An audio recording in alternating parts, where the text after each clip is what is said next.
All right. Well, to recap from the last time the Crown Collectors met,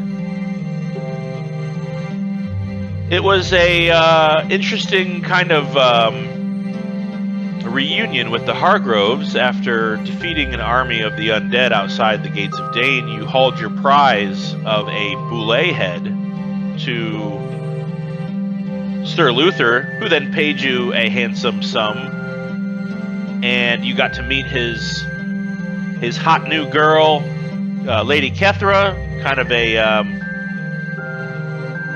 bubbly soul within kind of a dark, creepy outer shell. She's a visitor from foreign lands who fell in love with Sir Luther, and upon kind of taking a couple days to yourselves, getting some personal stuff, shopping, things of that nature, you guys made your way to the Colosseum to watch a glorious chariot battle for the opening ceremonies of the Ellington Classic. It was quite a show. A bunch of chariot riders, including Sir Luther, and killing this giant demon. It was pretty crazy to see. Made your way back to the house just in time to meet with the Duke himself at his estate. Report on your findings with this death cult, and being invited to the classic ball later that evening. And that's where we left off. You guys kind of did some shopping real quick for some nice clothes, and had a short chit-chat with Sir Luther and Lady Kethra as you guys were getting ready, and to kind of showcase what that looks like, with you guys all dressed to the nines and getting ready to leave for that evening to the ball. You guys kind of look a little something like this. Sazros, you're all decked out in your new green outfit, all shiny and clean, with your geek grung handprint embroidered. Atgeir in his rough wool brown suit and puffy bow tie that you would see if his beard wasn't so long. I can't imagine that's very comfortable. His bow tie should be like in the middle of his beard. I could possibly do that. Like he kind of parted it and put it around his bow tie. His beard is his bow tie. Axton in his dark green and silver trim waistcoat. Koza in his cloak that has been flopped over his kind of underclothing and druid crafted with a giant leafy bow tie. Maven in her golden dress with a red sash and her symbol of Palor glowing, and Barynor looking very dasher in his black suit with silver trim, and with his robes all shiny and clean and gleaming with a glamour enchantment on them, entertains the little Reese with a little bit of prestidigitation. You guys are just kind of gathering around the carriage and dressed to the nines. Is there anything anybody would like to do or say before climbing aboard and making your way to the Duke's estate? Quick question, just a curious question. Shoot. Lady Hargrove, she is still with child, correct? She is. Okay. The illustration kind of threw me. I was like, I don't see no belly there. Did she give birth while we were gone? Well, it is unfortunate that Hero Forge does not offer a pregnant. Okay. Okay, cool. Just curious. But yeah, the Hargroves themselves, I'll just put that back up again too. The Hargroves themselves look really quite dapper, and it's not quite a wedding attire, but it is dang close. The Hargroves themselves are in light and dark clothing with Sir Thorsten and Luther respectively. Penelope's in her long flowing gown. And Lady Kethra is just, she looks crazy. She's got this really sick looking silk dress with her midriff exposed, and these long silver bird wings that fold over her shoulders. And yeah, they look... There it is. Let's see here. They look amazing. All of them. So, yeah. She definitely is showing Lady Penelope, but it's not, unfortunately, visible in the picture. Well, anybody else? Pretty good. Yeah. Do we know if we're allowed to bring our weapons, like, into this ball thing? So, would you like to ask somebody about that? You could. Dalkin is nearby. He is the Hargrove Estate Major Domo, and he's in a kind of a smart black dress. He's not going with you tonight. And he just kind of looks over your arsenal that you're kind of holding on to, and he's like, it is customary to bring at least a one-handed weapon, although a halberd is a bit much. It might be possible to argue for your greatsword, as long as you can wear it at your side, if possible.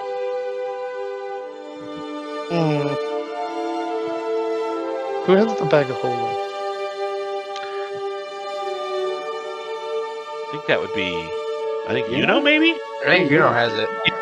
I have it. Okay, Yeah. I'm gonna try to like put my halberd and sword in the bag of holding and say, maybe we should just take the bag with us and put everything we need in that. Will they allow that? Well,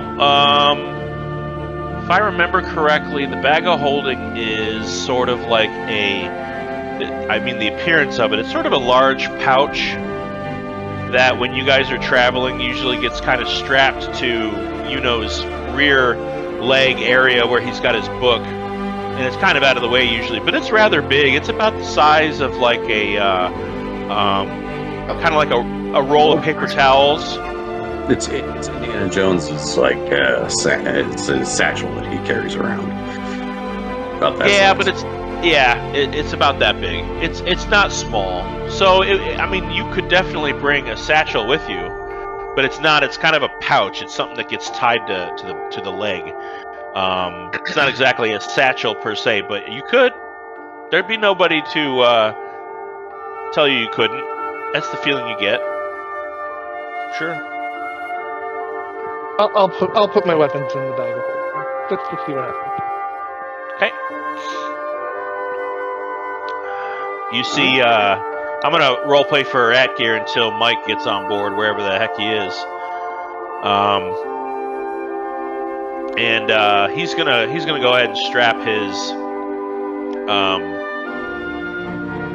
short sword to his leg and climb aboard the very illustrious large carriage. I have my rapier. The ambulance at my side. All right. Anybody else? We good to go? We are good. All right. You all sit in the carriage. You all sit in the carriage. It's very, very comfortable. You remember what it feels like. You've ridden in it before. Very comfortable seating with this kind of salmon-colored satin upholstery and the kind that are kind of riveted with buttons all along the inside, kind of giving it a bit of an egg crate feel. Just, it almost feels like there must be something kind of like a magical enchantment to like make it feel more comfortable in here or something. Because it's just, you want to live in here. You really could. And you sit dressed to the nines, your stomach's rumbling. It's about 7, 8 o'clock at this point. You know it's going to take you about 20, 30 minutes to get to the Duke's estate, and your stomachs are rumbling at what could, in wait for what could be some of the best food any of you have eaten in most of your lives. Some of you have eaten pretty well, most of you not really. And the chance to mingle with high society of Dane and beyond, it's maybe less as desirable to some of you as perhaps a chance to find out some information on a host of goals that you have on your docket as of late.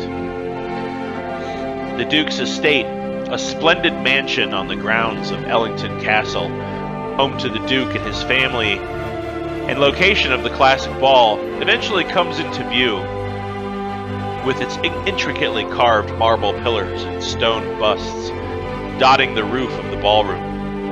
And at this point, the carriage kind of slows because you're now in queue with about 20 other carriages trying to enter the estate premises and, you know, park and get out and such. And at this point, Lady Kethra kind of has been sort of, I mean, to put it politely, making out with Sir Luther as subtly as they can in such a cramped space, all the way to the mansion. But she kind of leans into the middle of the two facing benches and just chit-chats with you and kind of looks over at Sazaros and says, "So, after the classic and after you take care of your problem with these breaker people that you've talked about, what is next for the Crown Collectors?"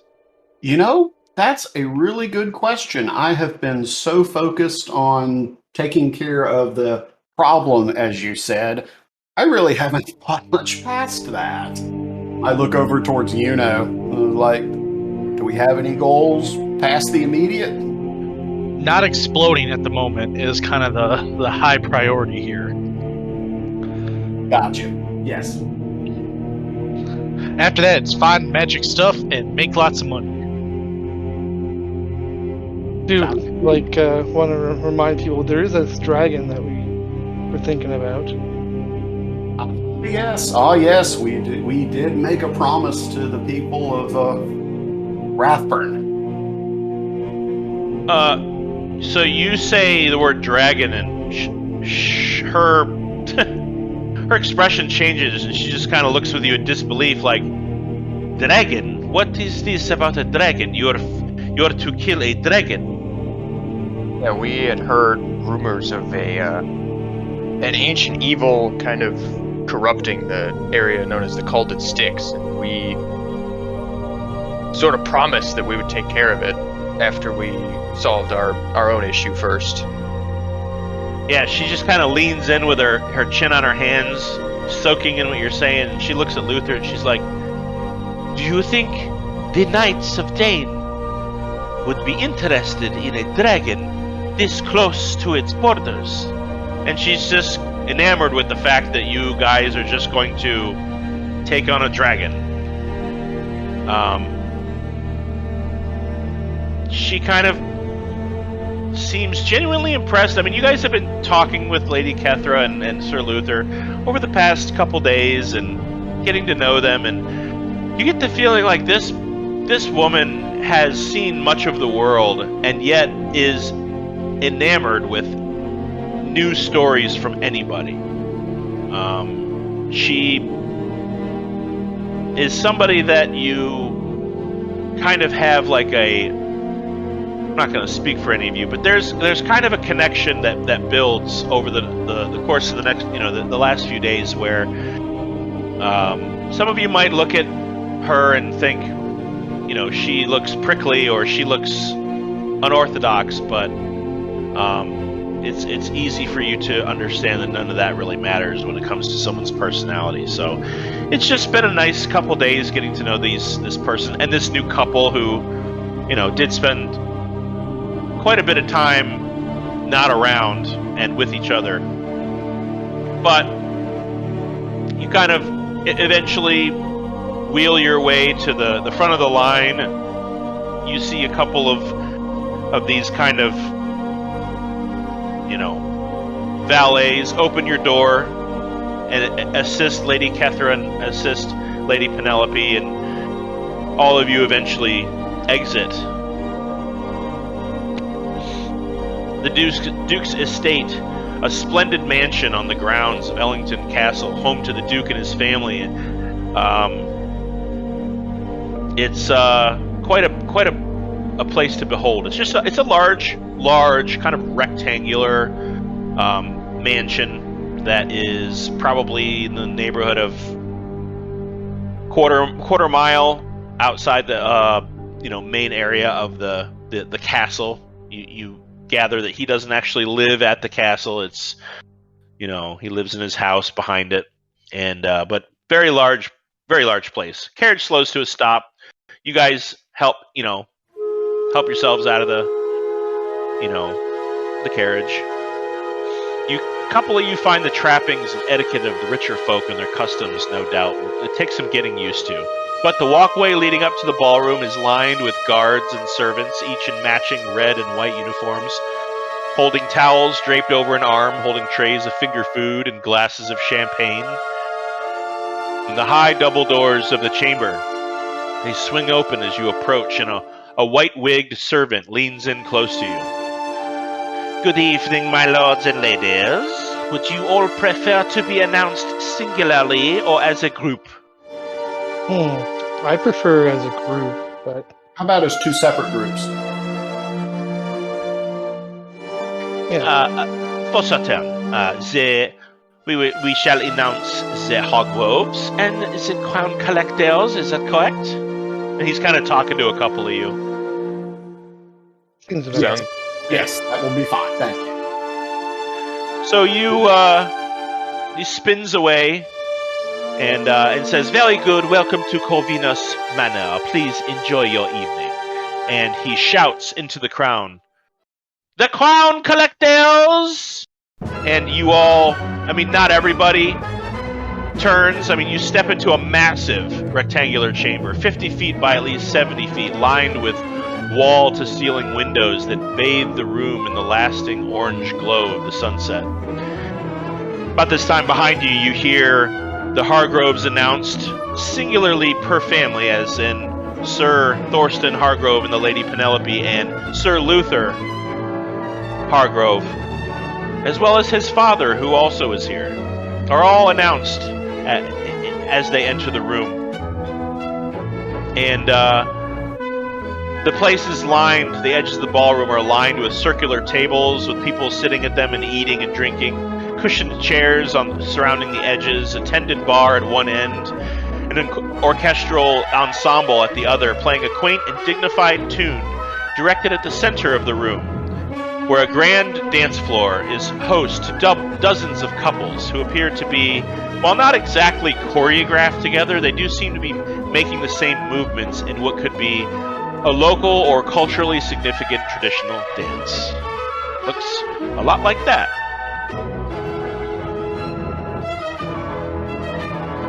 Looks like Mike's on board. Hello, Mike. Hi, Mike.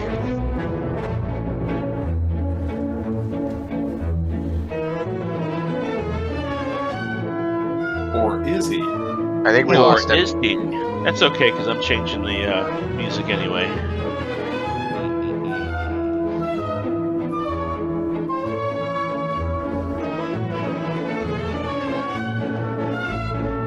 Insert typical classical ballroom music here. Let's start throwing some Beethoven on. Placeholder music. Placeholder music. Yep. Placeholder ballroom music. I lean over to Lady Hargrove and I ask her, what kind of dance are they doing here? Oh, well, this is a traditional Danish waltz. It was written by a first century kind of classical type of orchestral conductor and composer, a man named Alphonse Valhusen, and he resided here in Dane. It's a bit of a local treasure, and it's something that I kind of am a little annoyed that my husband and I missed. And she kind of jabs Sir Thorsten in the ribs a little bit. He's like, "Oh, darling." She does so get rambunctious when with child and being restrained from dancing.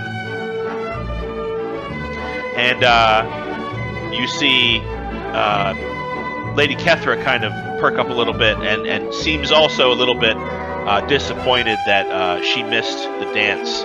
I love dancing. I love to dance myself. I love to watch the dances. Watching dance is just wonderful to me, to see them all move in the same way.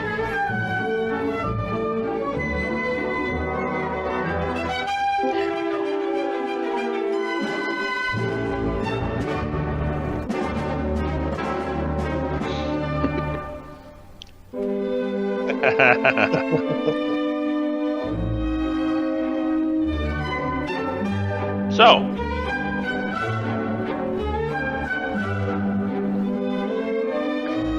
There are many people of import and intrigue dotted about the place. You can clearly see the Duke lording over the ball from his seated throne at the back, surrounded by members of the court. You can also see Prince Victor. He spins, he's kind of, he's in the middle of the room. He spins to greet you from across the chamber, his lips curl into a twisted grin, but he keeps his distance and simply nods while raising a goblet in your direction. His retinue, a diverse group of capable-looking characters. One, a short-haired halfling, grips a pair of blades at his belt, while the androgynous elf at his side in a long maroon set of robes eyes you with malice. Adding to that, the immense half-drow, half-orc, covered in scars and resting a massive silvered glaive on his shoulder, glares through his blue-slitted eyes and snarls behind his jutting tusks. You all see this, all except for Axton. And while I try to do something here, because this is way too loud. Yeah, Axton, you're not watching any of this. Okay. What am I doing? I'm gonna show you what you're doing. All right. As you, Axton, scan the crowd, you lock eyes onto a trio of well-dressed, noble-looking people. One in particular wearing a brilliant red and black tailcoat, white gloves with medium-length, slicked-back blonde hair, a slight stubble beard, a long scar rising from his left eyebrow, and a face, the spitting image of your younger, long-dead twin brother, Valandiir. Gormir Bloom stands stock still, and he is staring right at you with cold, icy eyes, a look perhaps of jealousy, mistrust, not a welcoming sight. So strange to look into a nearly mirrored image like this and see disdain, malice, venom looking back. To his left, a younger woman with thick locks of blue dyed hair amongst brown in a ravishing red dress, and to her left, an older man bearing some semblance of a family resemblance, perhaps an older cousin or uncle to Gormir. The three all give you the same expression. Especially Gormir, who stands there, just staring at you. He's just jealous. I'm the better looking one.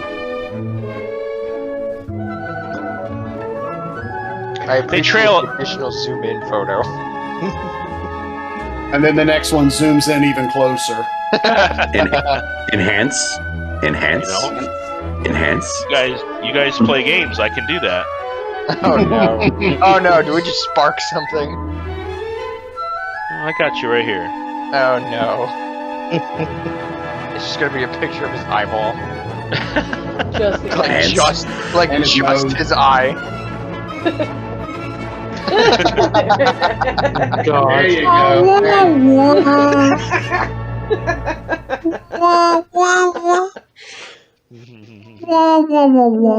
Maybe I'll make my way over there to, ridiculous, you guys. clear the air and let them know what's going on. Well, go ahead and make a dexterity check just to keep it fun. Just a straight dex.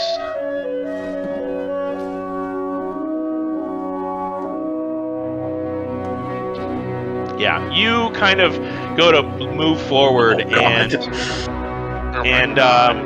it's pretty packed right where you are. Right where you are. This is where everybody comes into. So, I mean, you're also in the process of kind of taking off your coat and stuff. This is just something that you noticed across the room. And they eventually trail off into the crowd to mingle and murmur with the other Dane elites. But the music swells, the guests begin clapping, and the Duke rises to his feet to applaud those on the dance floor as the men bow low to their ladies and the song ends, blending into a musical ambiance of class and subtle frivolity. So in this... And then you show up, yeah. And what would you like to do? You have the room to yourself, each of you. There is food to be had. There are drinks being poured. There are members of high society just kind of flitting in and out and bunching up in little cliques, talking amongst themselves at the edges of the room. The middle dance floor is now, there's a smattering of kind of just free dancing couples taking advantage of the evening. Do we have a designated table? Or designated You do not. table? You do not, but there are empty tables everywhere. Okay, so I'll look over to the Hargroves and go, is there a particular table space you are required to sit at, or? Yes, of course. Follow us to the family table, and it seems they have a space reserved for them. And they just kind of take control of an adjacent table and slide it a little closer. And it's about 2 or 3 tables away from where the Duke and his retinue are sitting, so it's pretty close. Okay, good. Well, we got a home base now, so. Yep. So yeah, I'm gonna go start to mingle and chat. Okay. I was just gonna get bored after a couple minutes and start wandering over to the food table. All right.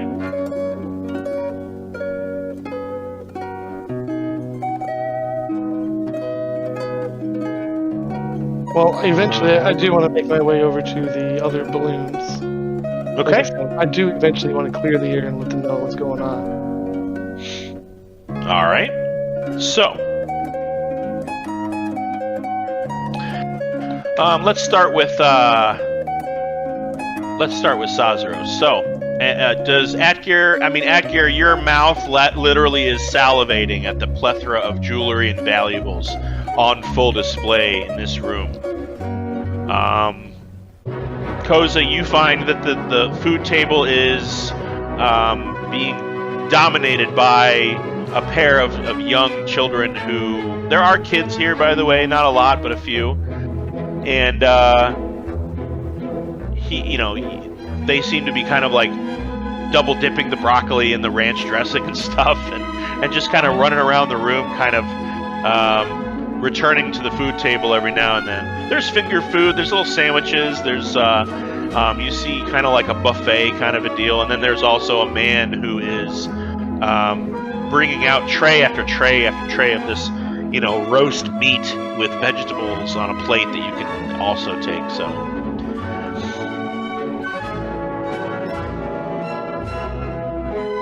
As soon as I catch a kid double dipping, I'm gonna kind of stop him, just kind of look him square in the eyes.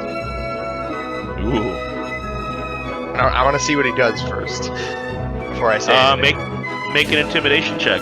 I'm not trying As to you can. intimidate him. I'm not trying to intimidate him. I just want to look at him and see what his reaction to me is before I say anything. He As just you kind of see look Barynor up at you.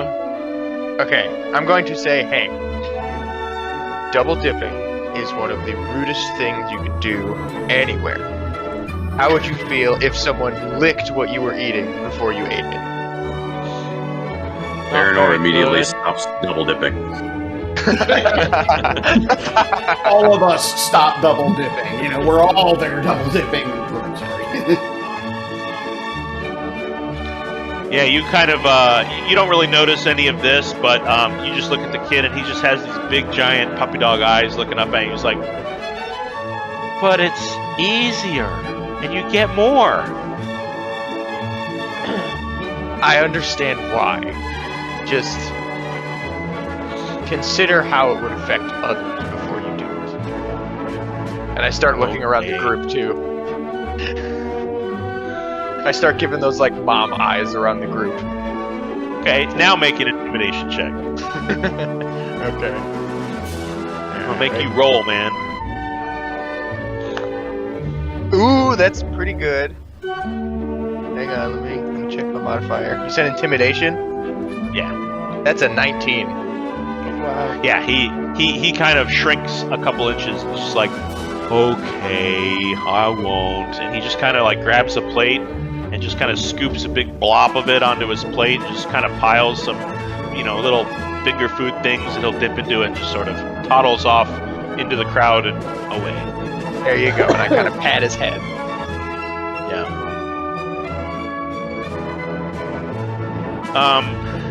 So you guys kind of settle into a table. Axton, are you getting up immediately? Like, I'll slowly make my way over there. I'll try to, like, talk to a few people or, you know, grab a drink or some snacks. But, Okay. you know, casually make my way over. So we'll say at this point, you know, Luther and Kethra had been. They actually joined in on a dance that went on as you guys kind of settled in and had something to eat. You guys are all pretty much starving to death, and the food is choice. It's absolutely delectable. There's a large, what looks like a large roast bird that's actually being carved, and on the inside of the bird, it looks like was baked a pie. And they're kind of serving that, and there's so much food here that you've never even dreamed of that you would eat. Some of which you've never even heard of. You know, there's this pudding type dessert with a kind of multi-layered, very crispy kind of crust on top, and it's just food that you've never.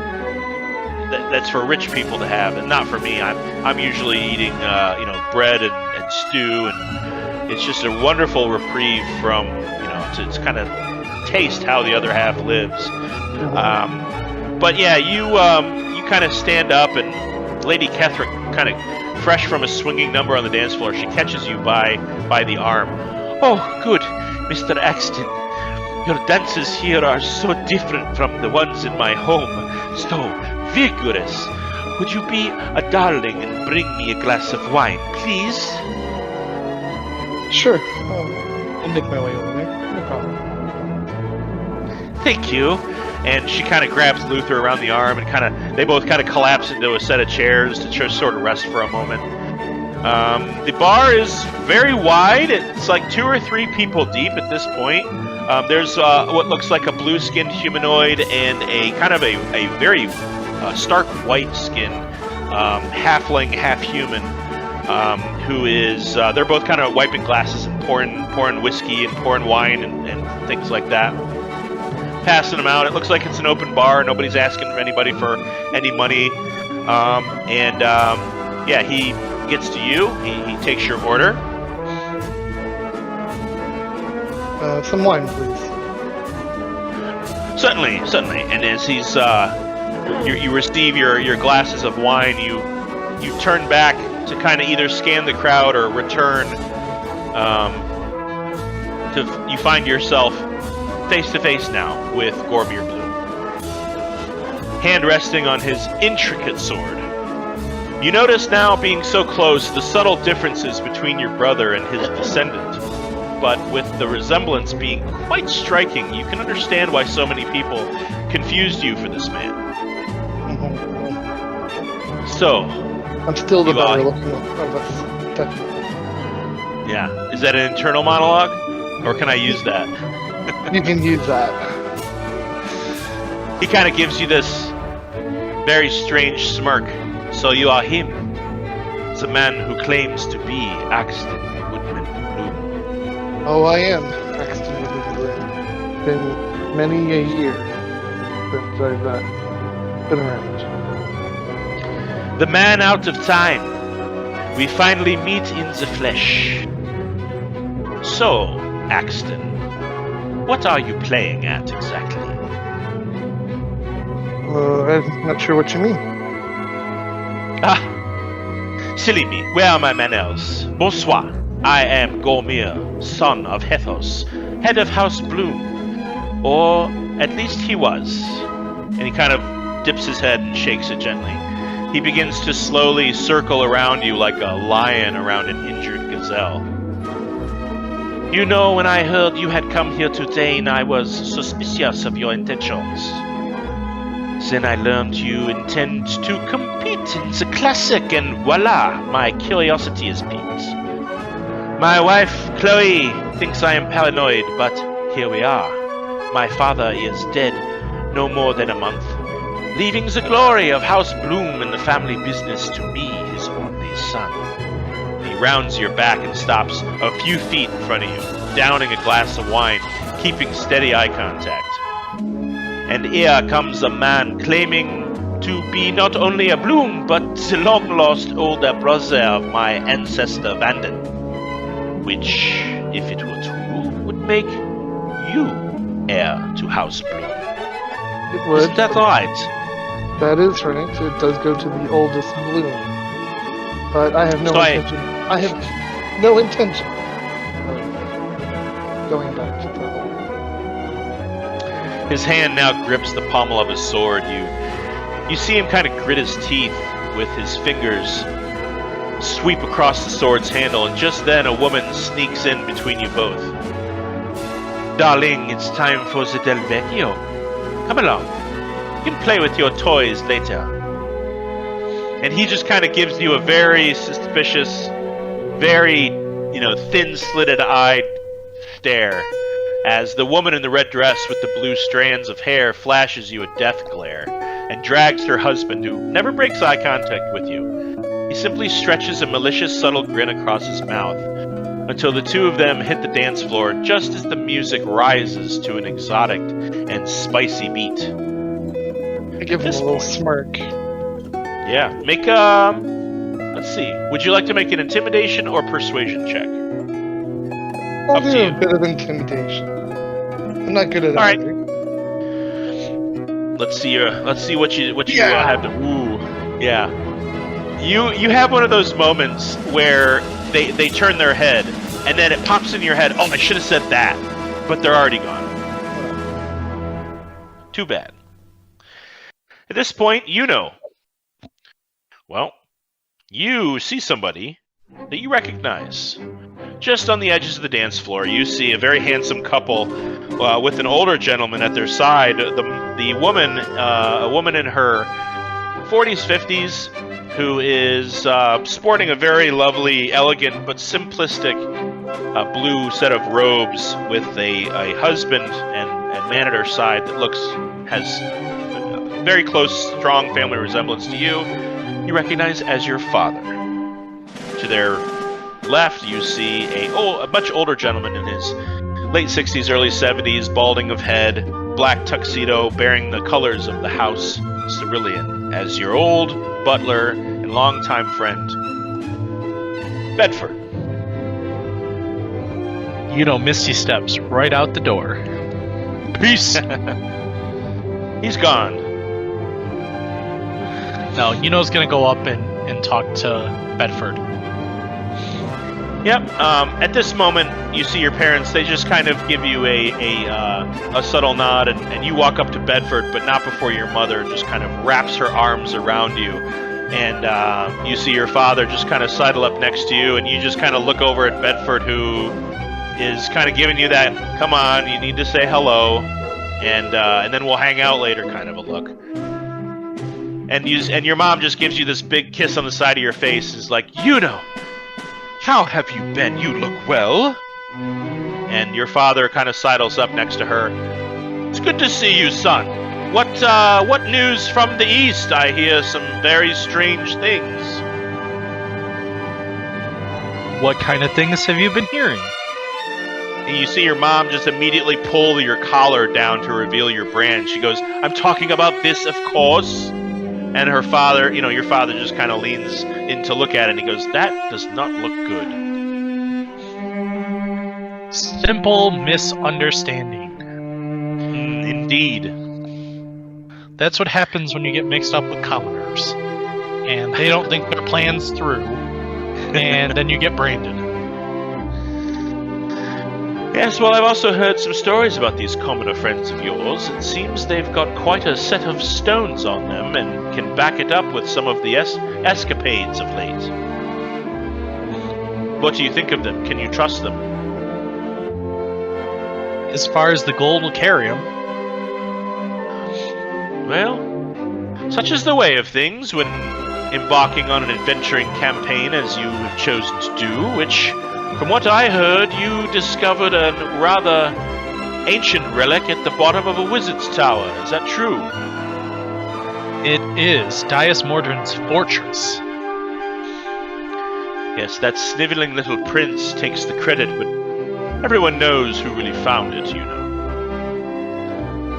Yes, but there's only so much we can say. Too right. And you see Bedford just kind of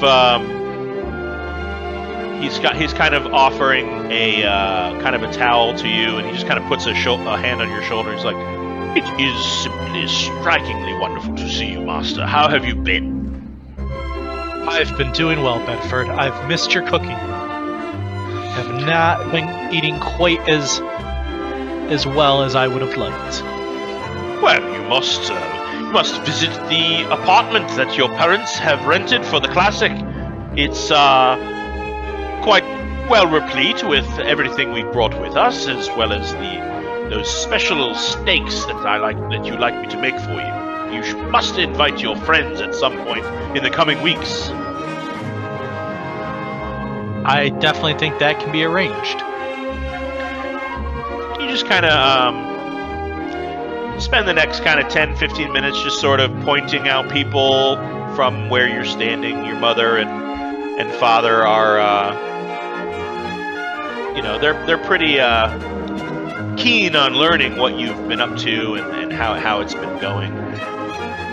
But at this point, a man approaches Maven, wearing a very well-made tan and black suit of frills and hanging lanyards.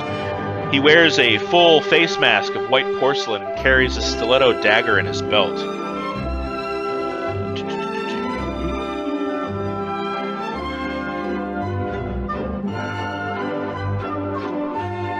His long black hair trails behind his head into a thick braid that ends in a wide silk bow. He bows low before you and offers his hand, gesturing you to join in the dance. The dance that is being gathered at the dance floor.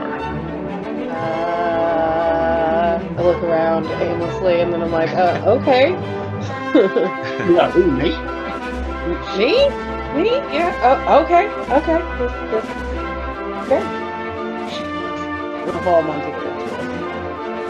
His hands are warm to the touch, and he invites you into the center of the dance floor. The two of you enter just as the crescendo of the Del Vecchio dance kicks off. It is a fast-paced and intense choreography. Go ahead and give me a dex save. Save? Yep. Okay. Be 14. 14. Oh boy. Your dancing partner leads you with vigor and a strength that kind of catches you off guard.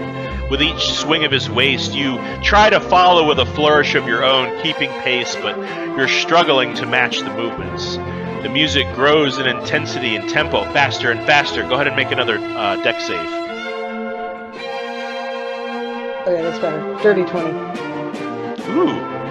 Your feet glide across the floor, his hand at your waist, then behind you at your shoulder, guiding you, twisting you, swirling and twirling his hands, until a crash of cymbals and he dips you deep to the floor, his masked face only inches from you, and stops.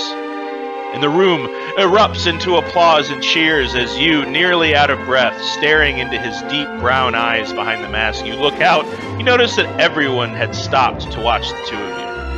The man holding you lifts you back up and releases you with a twirl. He raises your hand with his, presents you to the crowd with a classy bow. A curtsy. Looking somewhat awkward and uncomfortable. He brings your hand close to his and kind of brings you about a foot away from him. Thank you. That was most enjoyable. And he leads you back to your group. Yes, indeed it was. You move quick on your feet. Thank you. I try my best. He leads you back to your group, and you see Sazaros getting his mandolin ready to break the new silence with a tavern ditty. The man takes your hand one last time and looks deep into your eyes. My lady, I have never in my years danced with someone as capable and vigorous as you. Before I go, I simply must know your name. Maven. And he pulls a rose that was kind of, you didn't notice, was tucked in the back of his hair, right underneath his ponytail, and he gives it to you. Maven, while I must leave you now to conduct my own business, I am and shall remain for all time your slave and servant. But you may call me Castellan. Bonsoir, mon cher. It gives you all a nod and spins away and disappears into the crowd. Sazaros, I need you to make a perception check.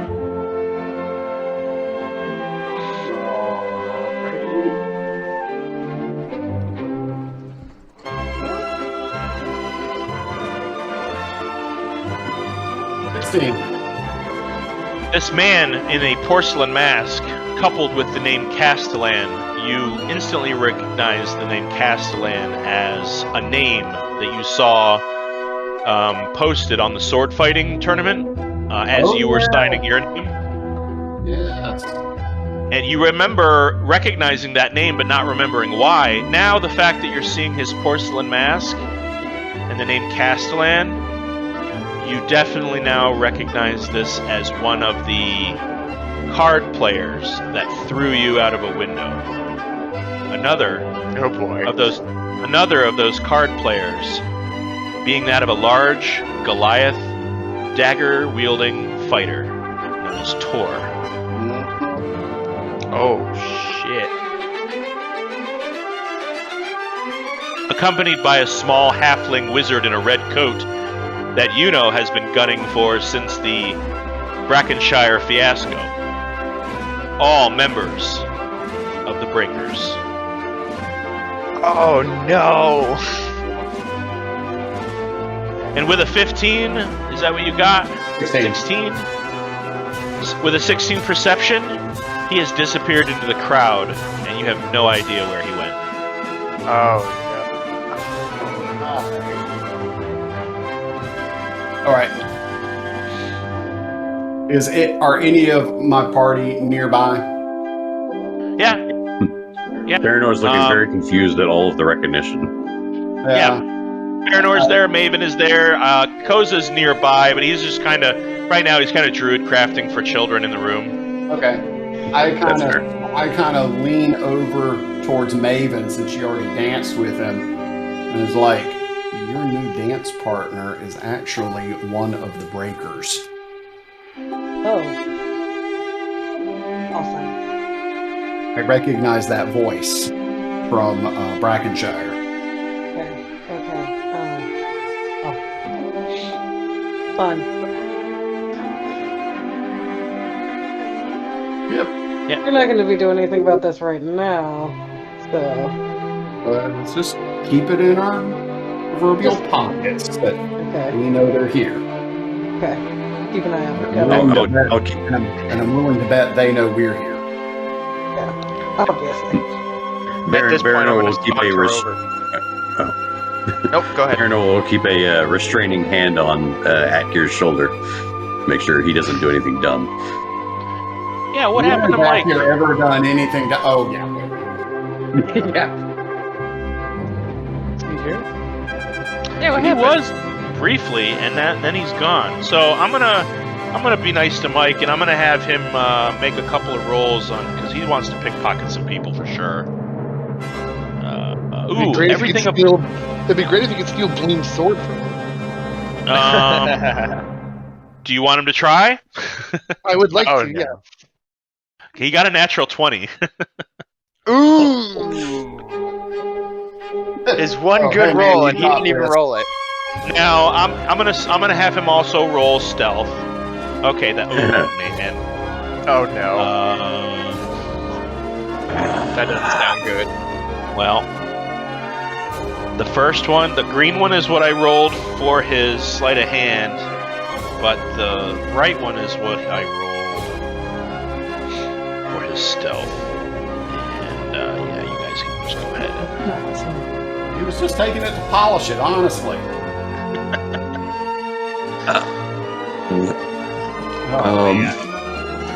I'm like, hey, if I had seen him do it, could I cast Pass Without a Trace real quick before he does that? I'm gonna say that it's gonna have to be something that you announced before he. I got you. Yep. I Stay on didn't know your he was feet. gonna. Yeah, you see him kind of dipping into the crowd, taking advantage of the fact that he's short, Axton, and he kind of does like a twirl whip around. He kind of grabs what looks like a halfling woman who was just dancing with someone else, and does a couple of swing moves with him, and tries to loop his he loops his pinky around the sword, but he doesn't like undo the buckle or anything. He just pulls the sword out. Now he has the sword, like, you know, blade out and just holding it. And this halfling woman's like, "What are you doing?" And he's like, "Don't worry, I'm just doing someone a favor." And while now you have the sword, and Gormir didn't notice you actually taking the sword, everyone now notices with him having this blade out. And eventually Gormir sees him, grabs the sword, clocks him on the side of the head, and you see 2 or 3 other people shove him away. Oh no! Great, Akir's in jail again. No, he kind of dips in and out in between the crowd, gets away, but was unsuccessful in retrieving the sword any more than taking it out of the scabbard, unfortunately. But he did that really quick. At this point, I'm just going to kind of saunter over to the rest of the group and be like, "Hey guys, what's new?" I'll quickly kind of fill him in. I'll point off to, like, the blooms that are here as well. A little bit of a run-in with them. Run-in? I thought they'd be rather intrigued to meet their long-lost family member. Well, because I'm the oldest, I'm technically going to be the head of House Bloom. So... and I'm guessing they don't like that. No, they do not. I have no intention. Or they don't trust. You also got the feeling it's either that, or they don't trust that you're even real. That you're, you know, this is very convenient for you to show up. So yeah, you're not. I get that. Like they think that I'm an imposter. They don't believe that I am who I say I am. So technically, I should have been dead. Way to prove that. Well, I assume one of us has a spell that could prove that. If not, we could always find somebody who could cast that spell. What is it, Zone of Truth, or...? Perhaps. There's Zone of Truth, there's, You could cast, like, Augury. You could cast, like, Augury or Commune, you know? Or Legend. I think you could do Legend Lore, too, right? Legend Lore might be able to help. Yeah. The spell of Dina testing.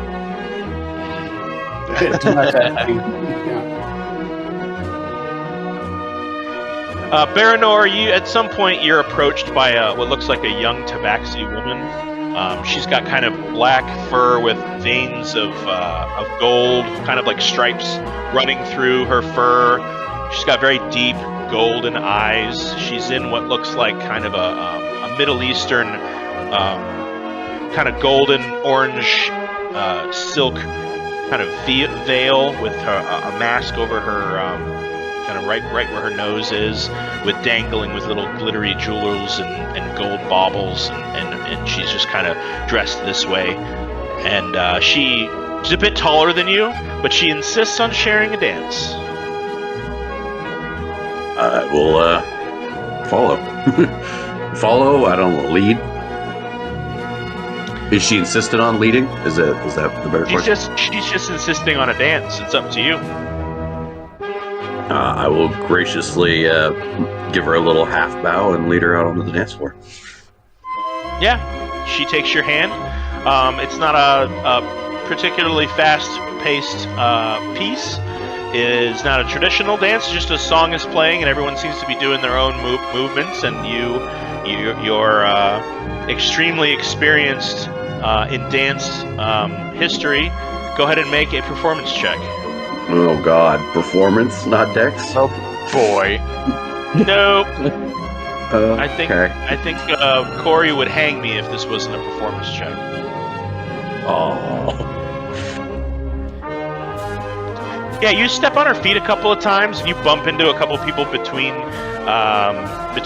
twirls, and you can see that she kind of finds this as like innocently charming, and kind of she takes the lead a little bit, or guides you to how you should be moving, and eventually finishes the dance, and she thanks you with she doesn't really say much. She giggles a little, and she just kind of takes a very after the song ends. You're so glad it's over.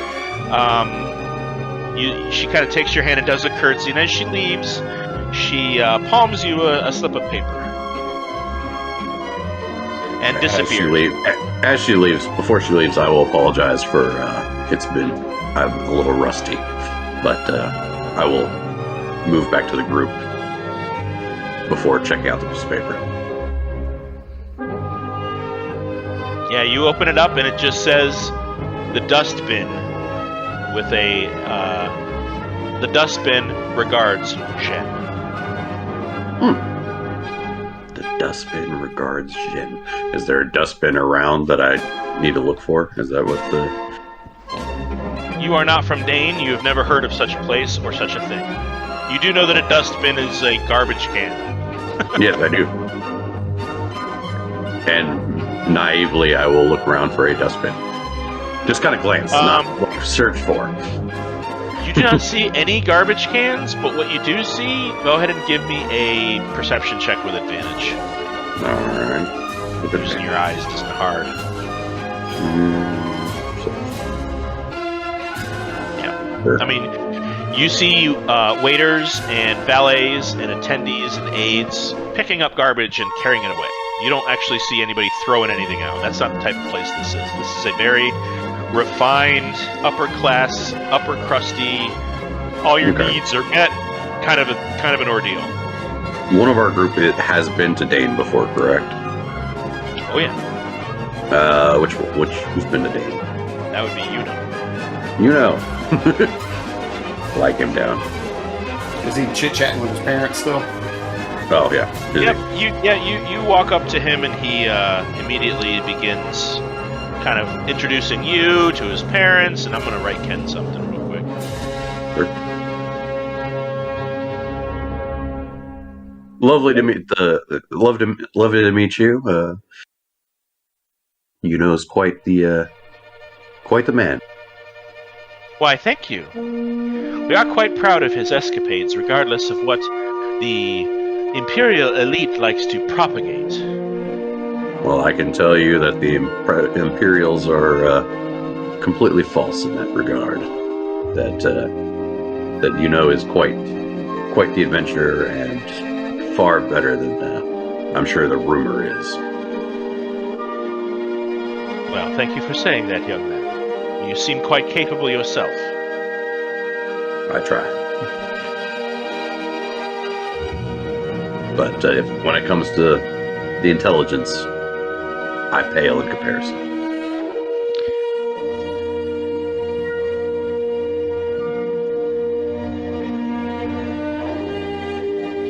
Yeah. Just waiting on you, bud.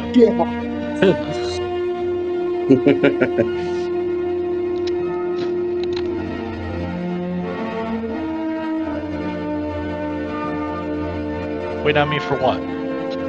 I sent you a message. Did you get it? I said yeah. Oh, okay. Well, that's what Barynor was asking you about. No, he was talking to my parents. Yeah. When we have a second. I'm not going to ask him right in front of his parents.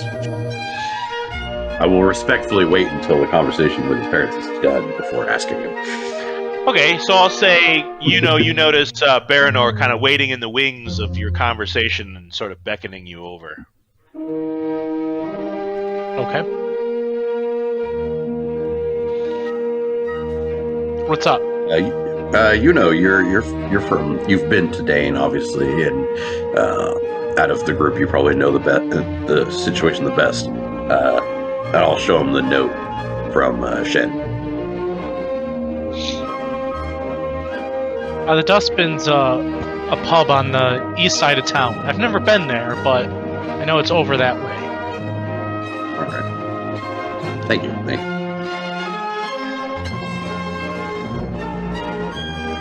All right. Well, Sazaros, go ahead and give me, because you're kind of also in between, kind of doing little ditties in the corners of the room. You're not really there to gather gold. You know that this is not that kind of a place. Yeah. Before I got going, I took the time to cast Eagle's Splendor on myself. Ooh. What does that do? Gives me advantage on all charisma checks. Perfect. So in that case, give me a persuasion check, just for kind of the first part of the evening. 29. Ooh. That's Very two nice. very nice rolls. Yeah, as soon as you arrive, you ingratiate yourself with, at first, the band members. A lot of them are very busy in playing their music, but there is kind of a place for people to set up and tune their instruments. You're just kind of like ingratiating yourselves with them, talking to them for a little bit, finding out if there's any time for you to maybe strike up your own musical number, and they tell you that, this is pretty much a well-planned and scheduled event, so if you wanted to perform, it would have to probably be at the other end of the room to really get anybody's attention. But you do. So, as you do make your way to the back and kind of in between eating and sharing beverages and commenting on people's attire and people commenting on your attire, you're a very large individual. You take up a lot of space, a lot of visual time. And people inquire about, where did you get your clothes, and what is this mark on your shoulder? And go ahead and give me another persuasion check. 26.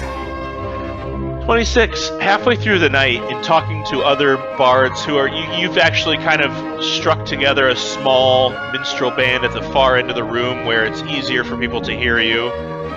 Talking to what looks like a kind of a blue-skinned orc or half-orc, very very orc-heavy in his bloodline, but blue skin, long black hair done up in kind of a ponytail in the back, and wearing as dressed up attire as he can. He's actually got gold-dipped teeth, including his tusks.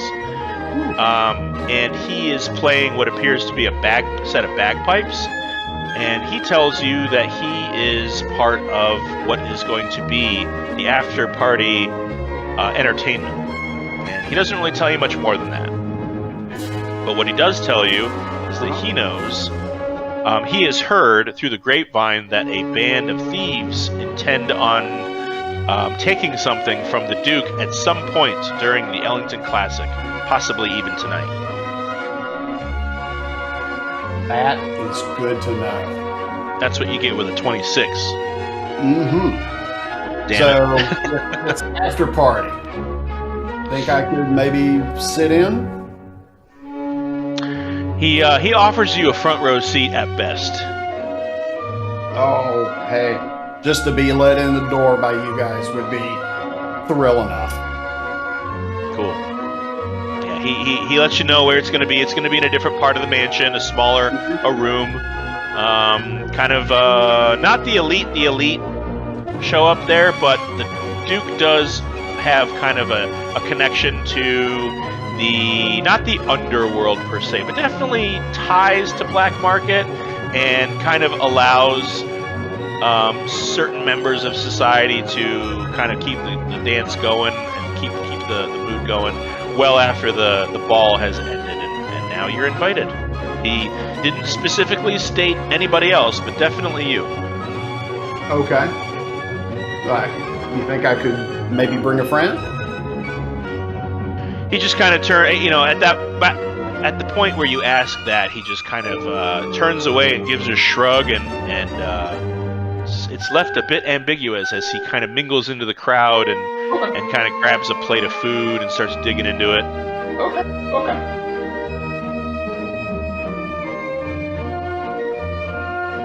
All right. So I will continue my chatting and schmoozing. All right. You all find yourselves heavy with food and drink.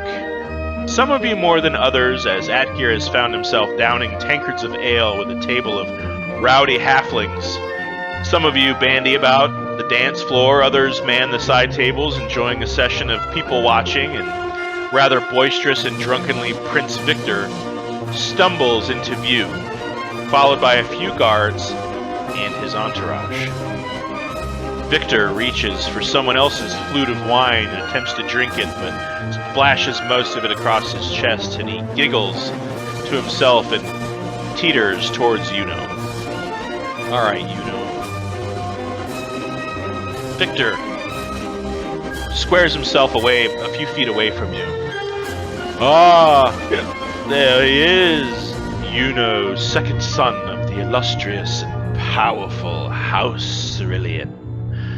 Long may he reign. Well, you don't really reign over anything, do you? Except failed contracts and the corpses of your comrades.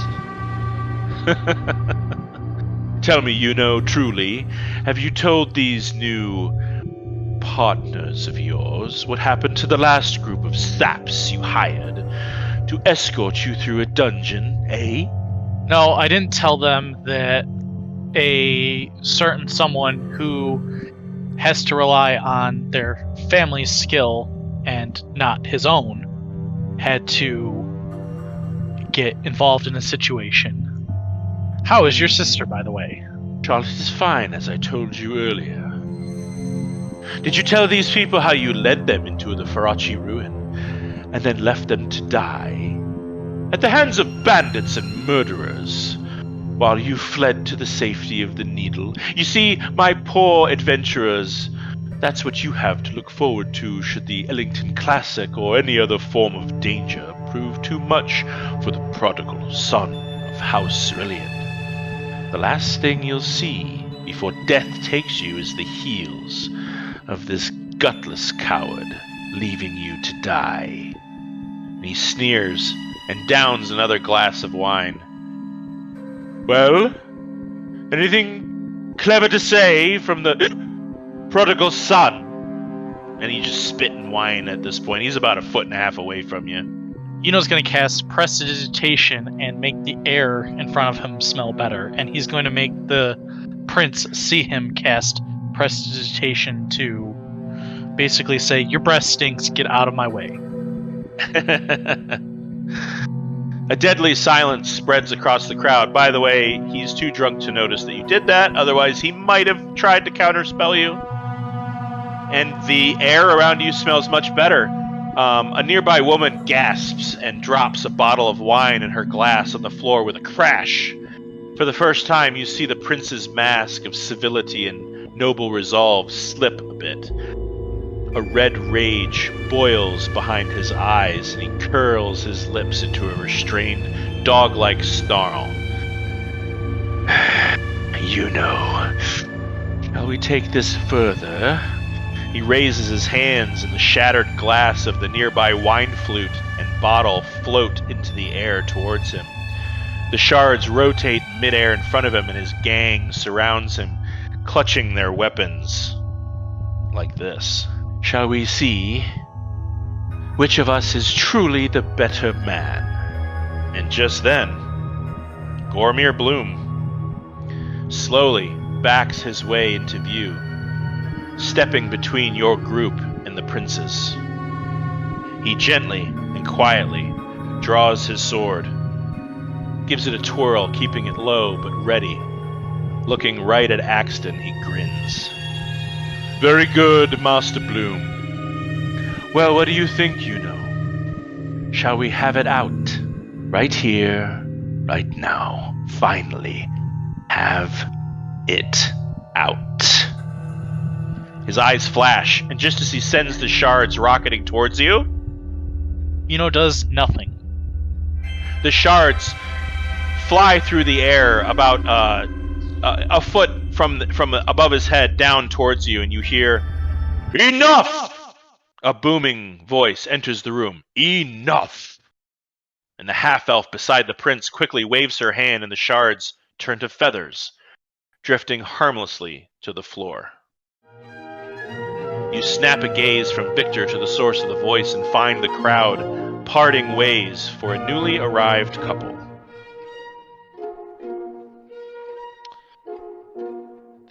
like this.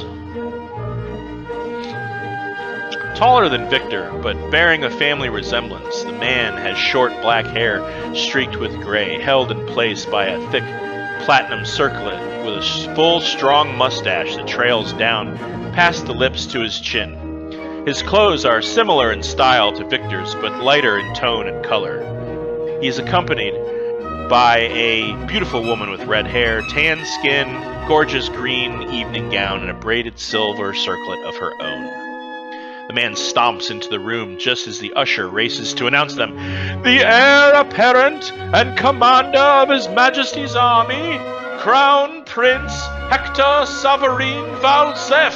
The guests stagger a bit, as many of them drop their heads in reverence to the Emperor's eldest son, a man known for his military exploits across the Empire, a reputation that has earned him a nickname often whispered but rarely spoken as the Platinum King, in reference to his devotion to Bahamut, as well as his many accomplishments and responsibilities that he's assumed in the Empire's rule. There are many who consider him to be a fit and just successor to his father, a fact the Emperor has failed to ever address or acknowledge in public. Victor's eyes flash red, but then he quickly shifts his demeanor. Brother, welcome. Come, have a drink. I had no idea you were in Dane. What is the meaning of this aggression, Victor? Says Prince Hector as he looks at all of you and then glares at Victor. Oh, this? Just having a bit of fun, really. Aren't we, Just ignores the comment and bows his head towards the prince. The heir apparent prince. See? Just an innocent arcane display amongst old friends. No need to ruffle your feathers, dear sibling. Come then, squad. Let us retire to the catacombs below. I'm in need of a real drink and the feel of gambler's dice betwixt my fingers. Prince Victor throws one last deadly glare of malevolence and leads his litany of scary folk as well as 4 dressed-down blackguard away from the scene. Everybody give me a perception check.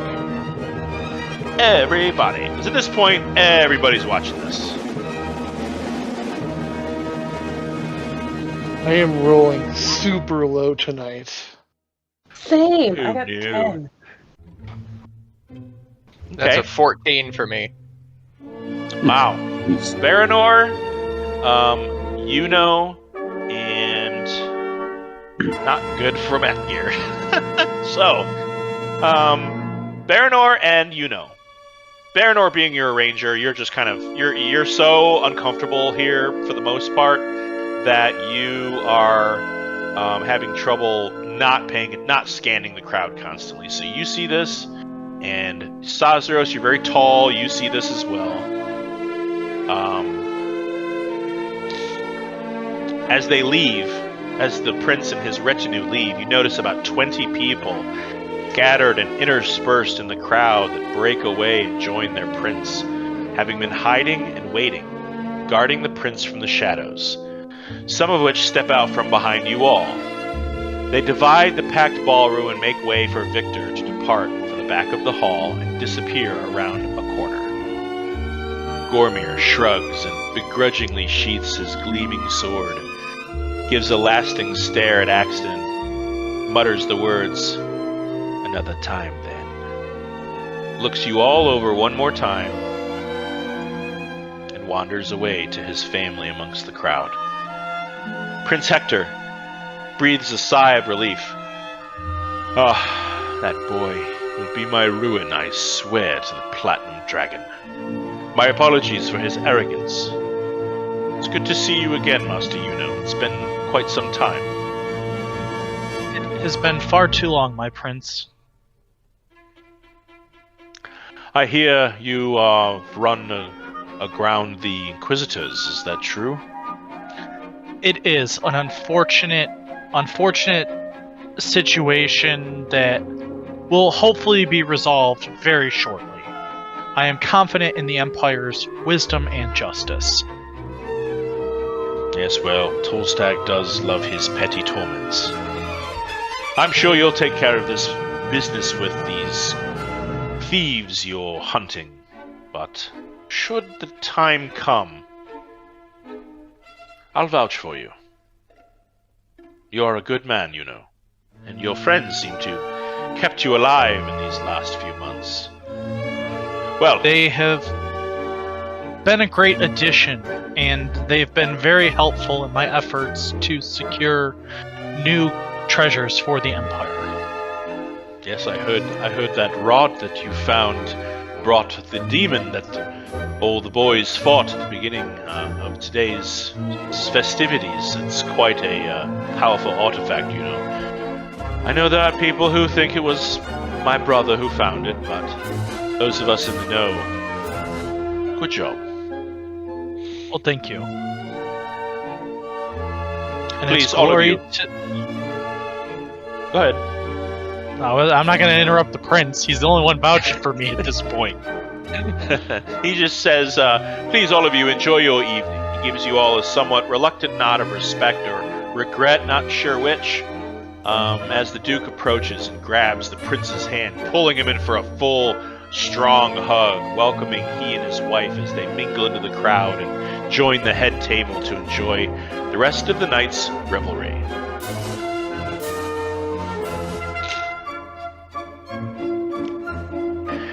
So, Well, the evening is yours. It is getting on. It seems like it's about maybe 10:30 in the evening, and you start to see people kind of. The crowd is thinning ever so gently. People are starting to filter their way out of the mansion.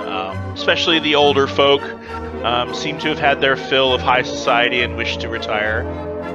What do all of you wish to do?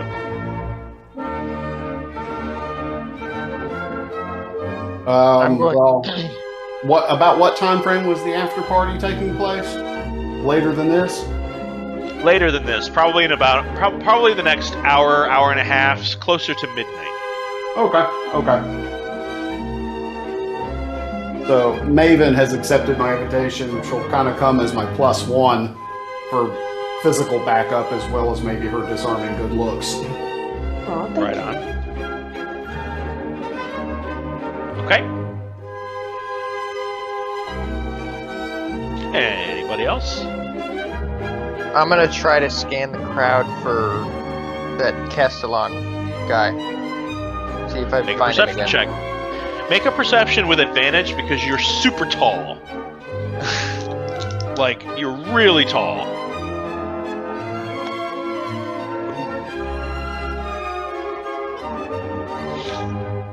That is an 18.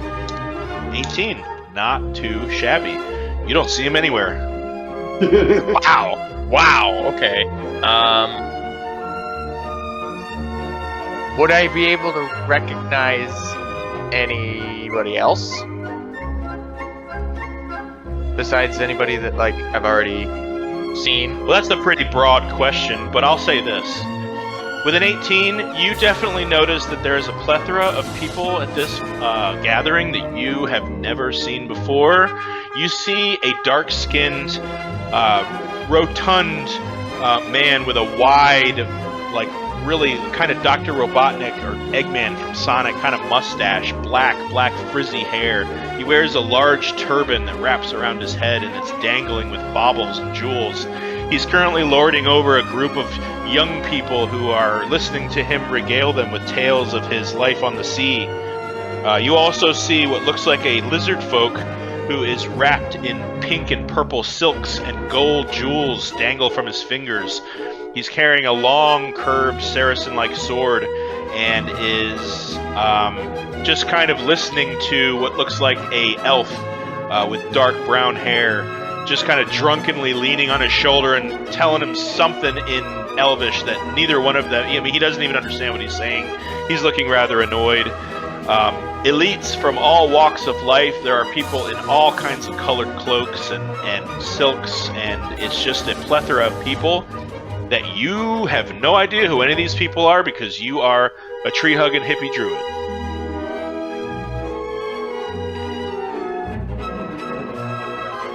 Wow, you're like people.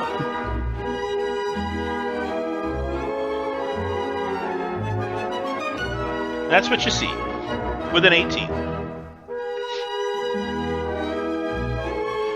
Alright, I'm just gonna kind of wander around a bit. Probably try to hang around Sazaros and them. Okay. Yeah, Sazaros is he is keen to fill you in on what he's been up to that night. You feel your stomach starting to kind of turn just a bit. It's not that anything that you've eaten was bad. You're not used to this type of food at all.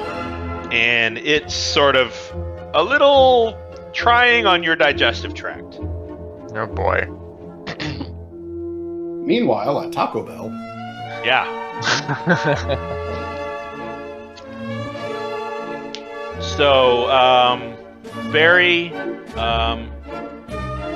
you notice that at some point you've lost track of Gormir and his wife Chloe and the older gentleman they were with.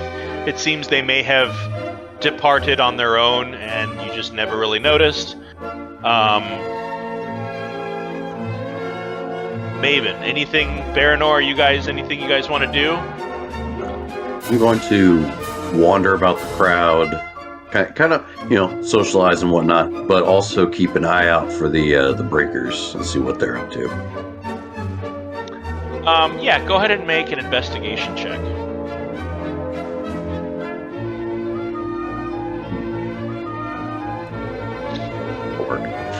23. Yeah, you don't find anybody in the breakers. You actually don't really know much about them. Only what you've heard Jen bring up as far as the run-in that the Crown Collectors had with these people. Right. You weren't even referenced them as the breakers. They were the Sapphire to you. That's how they were described. Yeah. Right. And all you know is who to look for. You're looking for a Goliath. You're looking for a human or elf female ranger. You're looking for a dwarf, but you found out he was killed. You're also looking for a halfling, and they do tend to sort of recruit from within the Sapphire. So you may find someone else now that their party is a little smaller than it was when it started. So, well, from the information that I got from Jen and from the rest of the group, do I see anybody that matches those descriptions? No, not with even with a 23, you definitely have searched this crowd as stealthily and tactfully as you can, thoroughly, and see nobody that bears a resemblance to them. You do see there's a Goliath, but you notice that they are a little small for a Goliath, and they are there with what looks like a very robust human woman, and they're just dancing.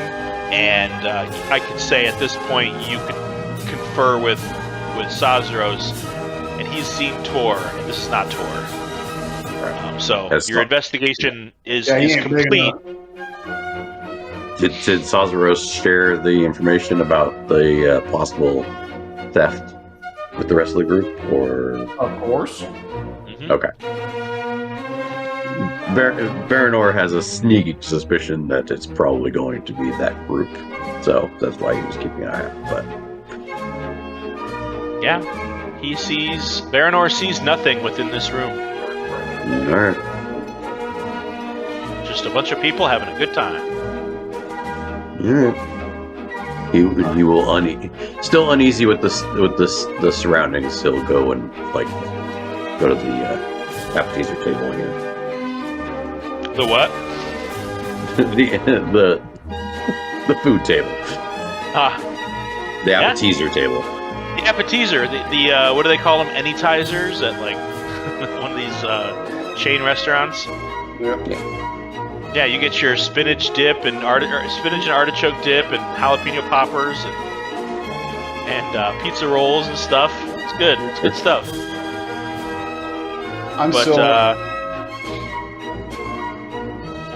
Go ahead, Corey. I was about to say, after dinner and dessert, I'm still up and schmoozing and listening in on conversations, just trying to get little snippets.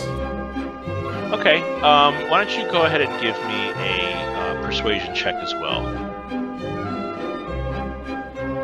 Because you're just kind of moving from group to group.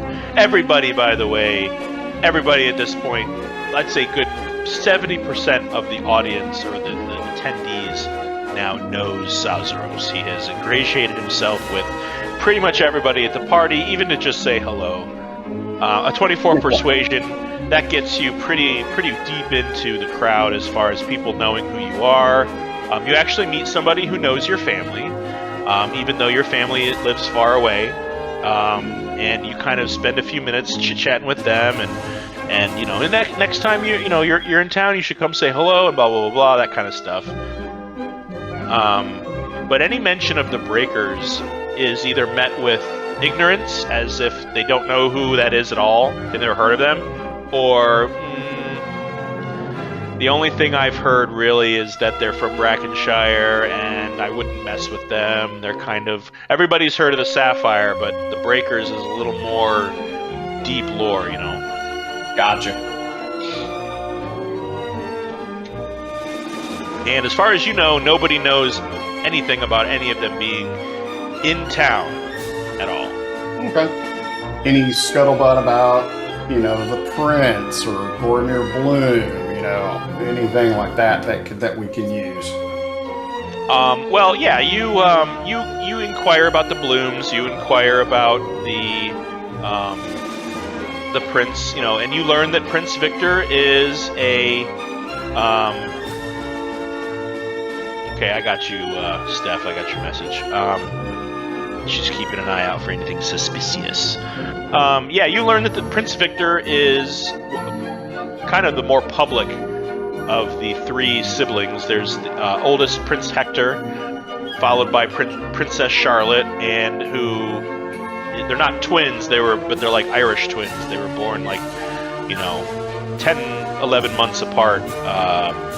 Princess Charlotte and her younger brother, Prince Victor, who has been known to do some embarrassing things that the Empire has to either cover up or explain away or pay off or things like that.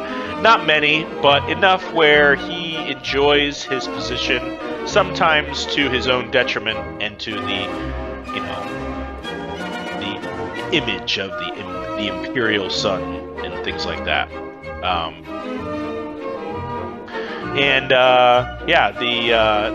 The Blooms are a well-known mercenary organization. They train and recruit mercenaries to fight in an elite status for the Empire, and families will hire them as security or hire them to escort them in some way. And Bloom family business is just, it's known as Bloom and Sons, and it's a very corporate, very old, hundreds of years old at this point, mercenary organization. And Gormier Bloom is now the heir to House Bloom and the family business after his father passed away about a month ago. And, you know, you don't really hear anything too much about Gormier Bloom's disposition, aside from what Axton tells you is, you know, kind of a dick. I can understand why he's being a dick, though. Like, he's suspicious of me, and he wants to make sure he's about people we meet. Is it us? Yeah. Well, he's just suspicious because, you know, apparently his father had passed away. It's definitely you. Yeah. Oh, okay, thanks. He's protecting what he thinks is his, that's all. In a dickish manner. Yeah, little bit. He also, okay, Axton, give me an insight check. I want an insight check from you. Because you've had a couple run in, oh boy. Like I said, super low today. Okay, you need to burn your dice or cleanse them. You can talk to Noah about that. He just cleansed his whole dice set.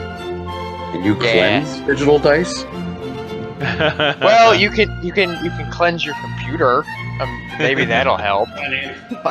That's an expensive cleansing. Yeah. Axton, as far as you know, it's just as you said. He's just protecting what's his, but you can tell that there's something about him. Like you get the feeling he probably loves to fight, and is just itching for a reason. You know? Yeah. They took our jobs. But the night drones on. Those of you who are staying decide to stay. There is not really an open invitation to this after party. Right now, Sazros and Maven are attending. What are the rest of you doing? Oh boy. Did I lose everyone? I heard something about gambling from Barynor. That was the prince. The prince is looking forward to doing some gambling. Yep. That'd be interesting. Okay. Are we required to stay? Well, I'll say, let's see, what's the last thing you rolled, Axton? Perception of a 13. That's not too good. Yeah, you don't actually think much of him saying this. I'll say if you on your way out you're like gambling, go ahead and make another a persuasion check to see if you can talk your way into that game. Yeah, you get to the back where you saw the prince disappear, and there's a what looks like a tall, much taller than you, blue skin. It's the same, deep blue and gray skinned orc, he's got a big glaive across his shoulder, and he's standing in front of a door, and he just kind of looks at you like, "What are you doing?" He doesn't say anything. He's just standing there. He's in this very tight. It seems like there's probably not a whole lot of clothes that would fit this guy. Very tight gray suit with a purple tie, and he's just standing there with his gray mutton chops and gray hair, and he's just looking down at you like, "Keep moving." Thought I would try to, my hand at some gambling back here. This game ain't for you, so keep it moving, Blue. That's all he says. Then who is it for? You hear him grunt and grit his teeth. You actually feel his teeth kind of grind together, and he grips his glaive a little tighter, and he goes, "If you don't move for long..." I interrupt him and say, "Excuse me, grinding your teeth like that, could be very bad for your health." And I'd reach for where my glaive normally is, but not there. Okay. Make a dexterity saving throw. Uh-oh. Yeah, let's do this. Dexterity save. He grabs your wrist and spins you around. I need you to make a strength saving throw. Oh boy. I don't understand why I'm rolling so low today. Oh, well, that's a contested strength. You got a 15. He got a natural 19 plus 2. Yeah. I normally have a plus 8, so... So he grabs you and kind of walks you about 4 feet and kind of shoves you into the crowd, and then he disappears and returns to where he was. Yeah, whatever. He did not use his glaive. Which is why you don't have a hand. Yeah. I'll get that glaive. Barynor, Koza, what are you all doing for the night? Are we? You said it. No, go ahead. You said it's like midnight when the after party started. It's getting to be about 11 and 11:30, and you're starting to see people sort of either filter in deeper into the house behind a pair of guards and a set of double doors, or leaving the premises. Okay.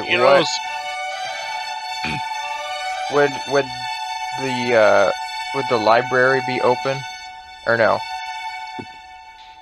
You can certainly try to get to it, and you gonna leave? Yeah, I'll check out the library and see if it's open. Okay. You wander out of the ballroom, and it takes you about 20-30 minutes to navigate through the streets. Go ahead and roll a d20 for me. Just a straight roll. The straight d20? Straight d20. Ooh, 7. First of all, you find that the library has been long closed. Okay. but you stumble across a beggar and almost trip over her, who is in what looks like not doing too well. She looks like she's either sick or underfed, underwhelmed. I mean, this was you traversing through like a back alley trying to get around to the part where the library is. And it looks like a young human woman about 26, 27 years old. Dirt on her face, long ratty brown hair, and not doing too well. And that's you kind of making your way back to the Hargroves after giving up on the library. I'm going to cast Goodberry and hand her one, and then I'm going to palm. Okay. And then I'm going to palm her, say, 4 silver pieces. Okay. As soon as she sees the silver, she takes them and takes the Goodberry as well, and make a persuasion check. That's another 7. Yeah, she doesn't seem to trust the Goodberry. She kind of smells it and kind of puts it on the ground next to her. She doesn't throw it away or anything, but she takes the silver and looks up and just she gives you a nod, and you can see the whites of her eyes beneath this matted hair and dirty face, and kind of grabs the Goodberry and gives you another nod and just kind of scampers away. Alright, I'll make my way back to the ballroom if I can and see what everybody else is doing. They don't let you back on the premises. That was kind of a one-way to get out. Well, shit. Yeah, they kind of stop you at the castle gate, actually. Okay. I guess I'll kind of wander. Yeah. See what catches my eye. Okay. All right. Barynor, what's up with you?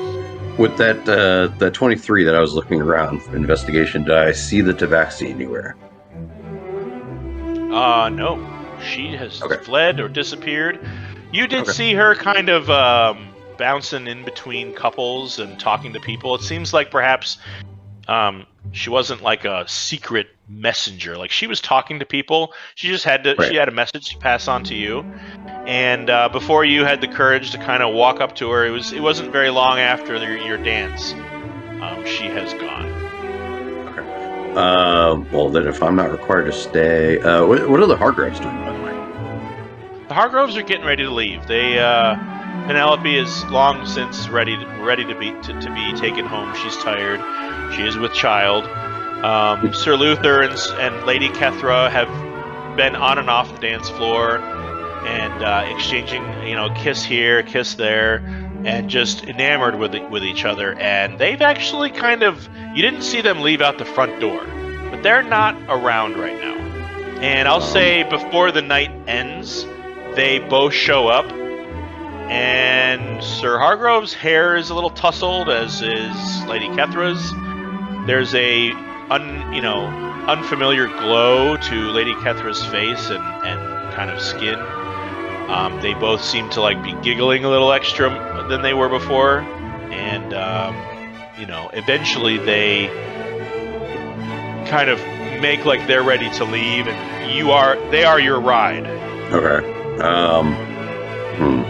I will group, I'm grouping up with them, and I tell them about us, getting an invitation to the after party, and both think that this could be very worthwhile to get some additional information. And Maven has graciously agreed to accompany me. And unless there's a medieval form of Uber, Okay, yeah, you would know that there are carriages that you can hire. There's not a taxi service where there's carriages just wandering around all hours of the night.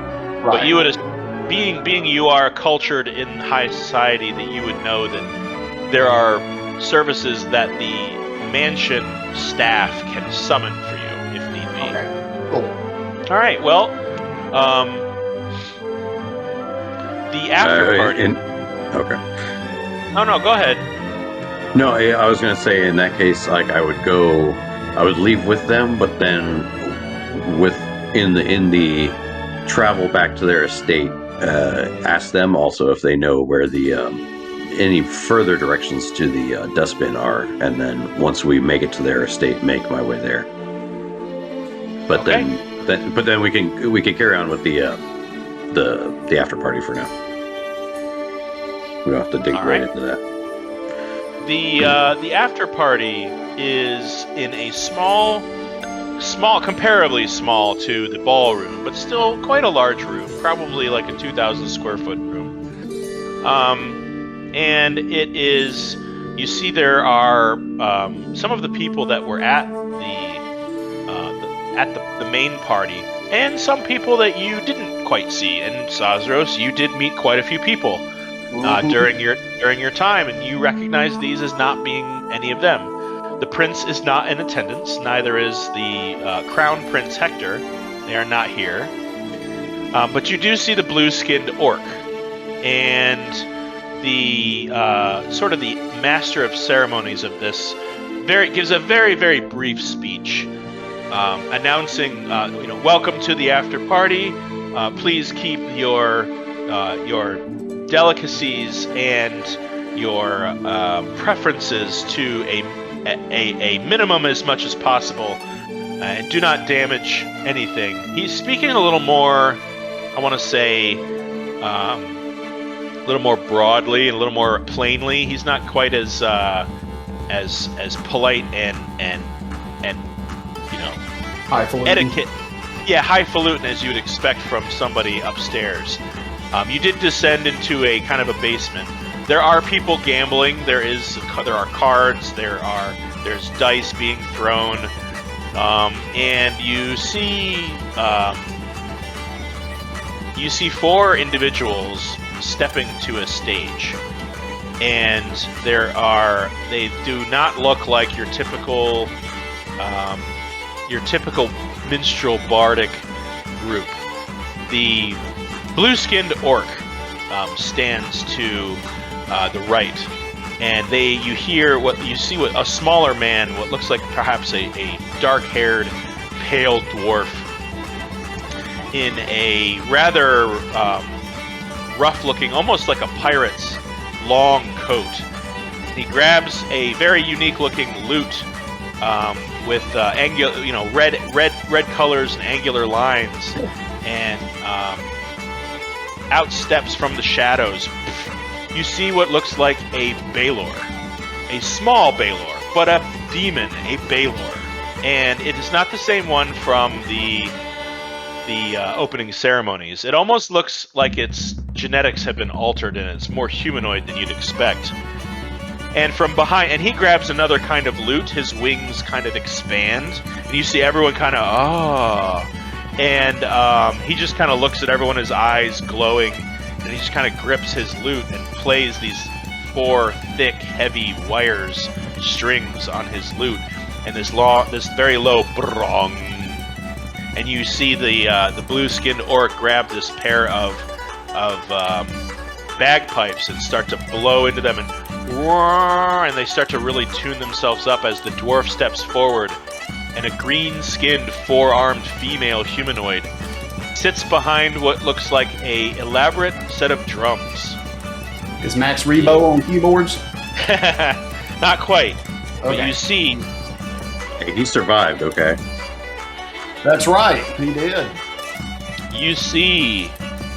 the blue-skinned orc, the Balor, or smaller Balor, and the dwarf, or the drummer, sits at her set of drums with the band name scrawled across her drum set.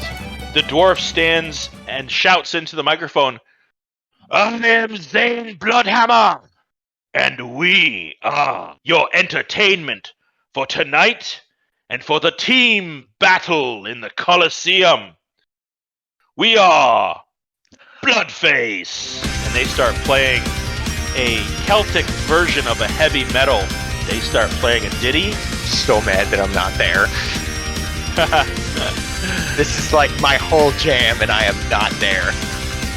This band starts playing a charged song that really gets to the crowd, and you hear them kind of moving to the music as few others of the elites kind of would.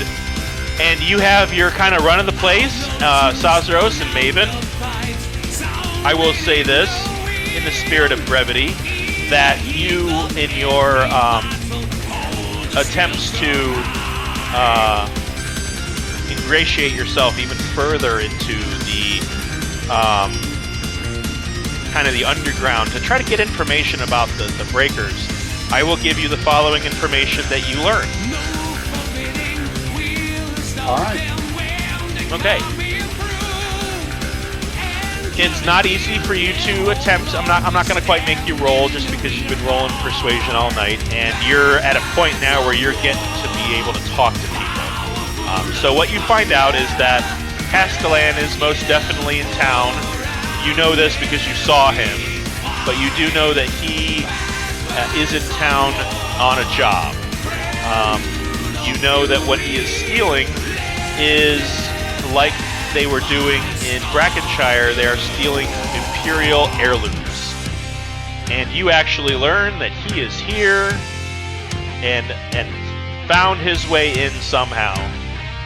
And that what he is here to steal is an heirloom of House Cerulean. Well, he's gonna have a real bad time with that. You also know that there is one other member of the Breakers here, but you are not sure who. Okay. And Maven, I would like you to give me a... Go ahead and roll a dexterity saving throw. Okie dokie. Very nice. 24. 24. So at some point during the night, you break up a fight between a lowborn, just someone who kind of got in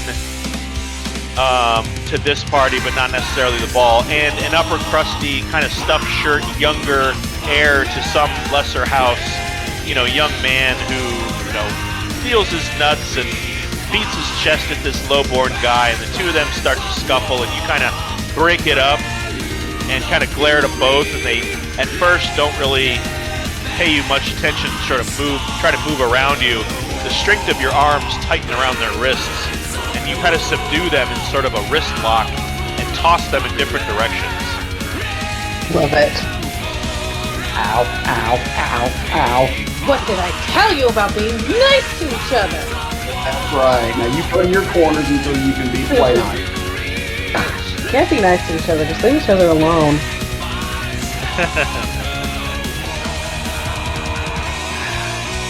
I got a question for the DM. Yeah. Question away. So when I tried to get back into the castle, who was stopping me? Was it like just two guards at a post?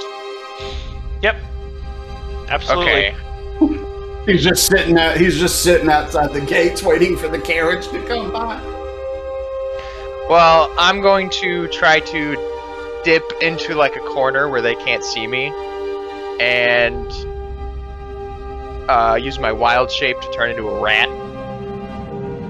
Okay. Yeah, I mean, it's not hard. You walk away and kind of go between two buildings, and you are now a rat. Alright, I'm going to try and not just like walk right in front of them. I'm gonna like try and cling to the wall that they're against and try and sneak my way back in. Okay, I'll consider you hidden, so you can go ahead and roll a stealth check with advantage. Because you're kind of... Okay. There's bushes and shrubs that kind of line the wall. Alright, come on. Don't fuck me this time. Is that a rat stealth check, though? Oh yeah, I that's rolled the stats of a rat. Stats Hang of on, a rat, let me- please. Let me look those up real quick. Rat. Yep. Okay. That's a 19. I mean, sure, you... I'll go ahead and roll perception for them. That's a natural 2. For Perfect. him, and a natural 1! Holy crap. Yay! You get the feeling they're looking to like where you were walking to kind of keep an eye on that, and you just kind of dip out right between them, slip into the guards of the gate, and within the next, I'd say, hour, it takes you to get all the way up to the castle, past the castle, back up to the ballroom, and at that point there are more guards. So go ahead and give me another stealth check with advantage. Okay. That is a 16. 16. A little harder to move in and out of the view, but you beat their perception for sure. One got a 4, the other got an 8. Your rat form, you kind of slip into not the doorway of the ballroom, which is now shut, but you kind of make it in through up a tree into an open window, and you're in like a broom closet at this point, and you can hear a thumping music sound. And you assume that this is the after party that you heard about, but we're not invited to. I'm gonna drop my wild shape in the broom closet. Okay. How long can I be invisible? I think it's a minute. Yep, it is a minute. Until the start of my next turn. So that's. Oh, really? That's like a 6 round. seconds. Yeah, it's only 6 seconds. Okay. I thought it was a minute. Well, now what? I think this is like Furbog racial ability one. Yeah. I can hear the music. Make a perception check. Okay. 9. You can just hear the pulsing of bass, like a drum. Boom, boom, boom, boom, boom, boom. Okay. Can I kind of peek my head out the door to see if there's like anybody nearby? Yeah, I mean, there's nobody here. You're on the second floor. There's nobody in this hallway. Okay. Let me see something. How long does disguise self last? Oh man, that's like, I think that's hours. Yeah, it's 1 hour. Yeah. Okay, I'm gonna cast disguise self and make myself look like a butler. Okay. And then walk out and kind of follow the music. So are you a furbolg at a tux? No, I'm kind of a. We'll say I'm a half orc butler. Okay. To kind of match my larger physique. Sure. And I'm just gonna follow the sound of the music. Eventually, you find your way down to a set of double doors that lead to a sub-basement room, and you kind of you grab a tray with like food in it or something, and you just kind of brush past the set of guards. That this, by the way, is not the room where Victor went through. This is a different part of the mansion. But yeah, you make your way in, and you see the room. They're all kind of dancing to the music or not paying attention to it, talking amongst themselves. You see Sazaros, you see Maven splitting up a fight, and you look to the stage and you see the band Bloodface rocking out. Okay, would I be able to tell if I dropped my disguise self, if anybody would notice and or care?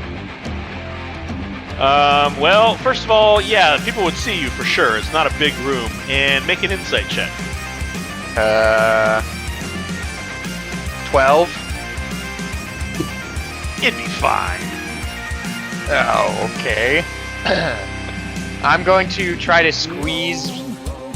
Well, first of all, I'm gonna duck into a corner where I feel like no one can really notice me. Okay. And then drop my disguise self and kind of try to quietly worm my way towards Sazaros and Maven. All right. Make a stealth check. This time, just a straight stealth. Just straight stealth. Okay. It's not a room with a lot of nooks and crannies. It's a big square room, but there are kind of people that are sort of leaning against the wall, falling asleep. They're getting drunk, so it's possible for you to kind of wiggle to the back and behind a big, plant or something. That's a natural 20. Yeah, I mean, for what you need to do, you're able to kind of sidle up behind someone, lean in against a shelf or something. You just kind of subtly turn your back to the crowd, drop your form, and it doesn't seem like anybody really noticed at all. And you see Sazros and Maven kind of enjoying a beverage and talking to people around him. You see Sazros kind of sitting at a table, chatting up with what looks like a half elf and another half orc. I just kind of, worm my way through the crowd. I'm like, hey guys, what's up? What the fuck are you doing here? This was my invitation. It was? I thought everybody walked in here. No! Oh shit! And I'm going to cast Wild Shape again and try and duck my way out of the room. Into what? Any room that I can find that is nearby this A human concert animal. hall. No, yeah, what shape? Oh, another rat. A rat? Yeah. Okay, you wild shape into a rat, and a big, giant, what looks like a half ogre looks at you and gives like a very feminine sounding shriek and stomps right on you. Oh And shit. That's a 23 to hit. Yeah, that hits. That's an unarmed strike, so that's 1 plus his... What's a half ogre strength? The rat If you do doesn't one have that point- many. If you do any damage, doesn't he wild shape back?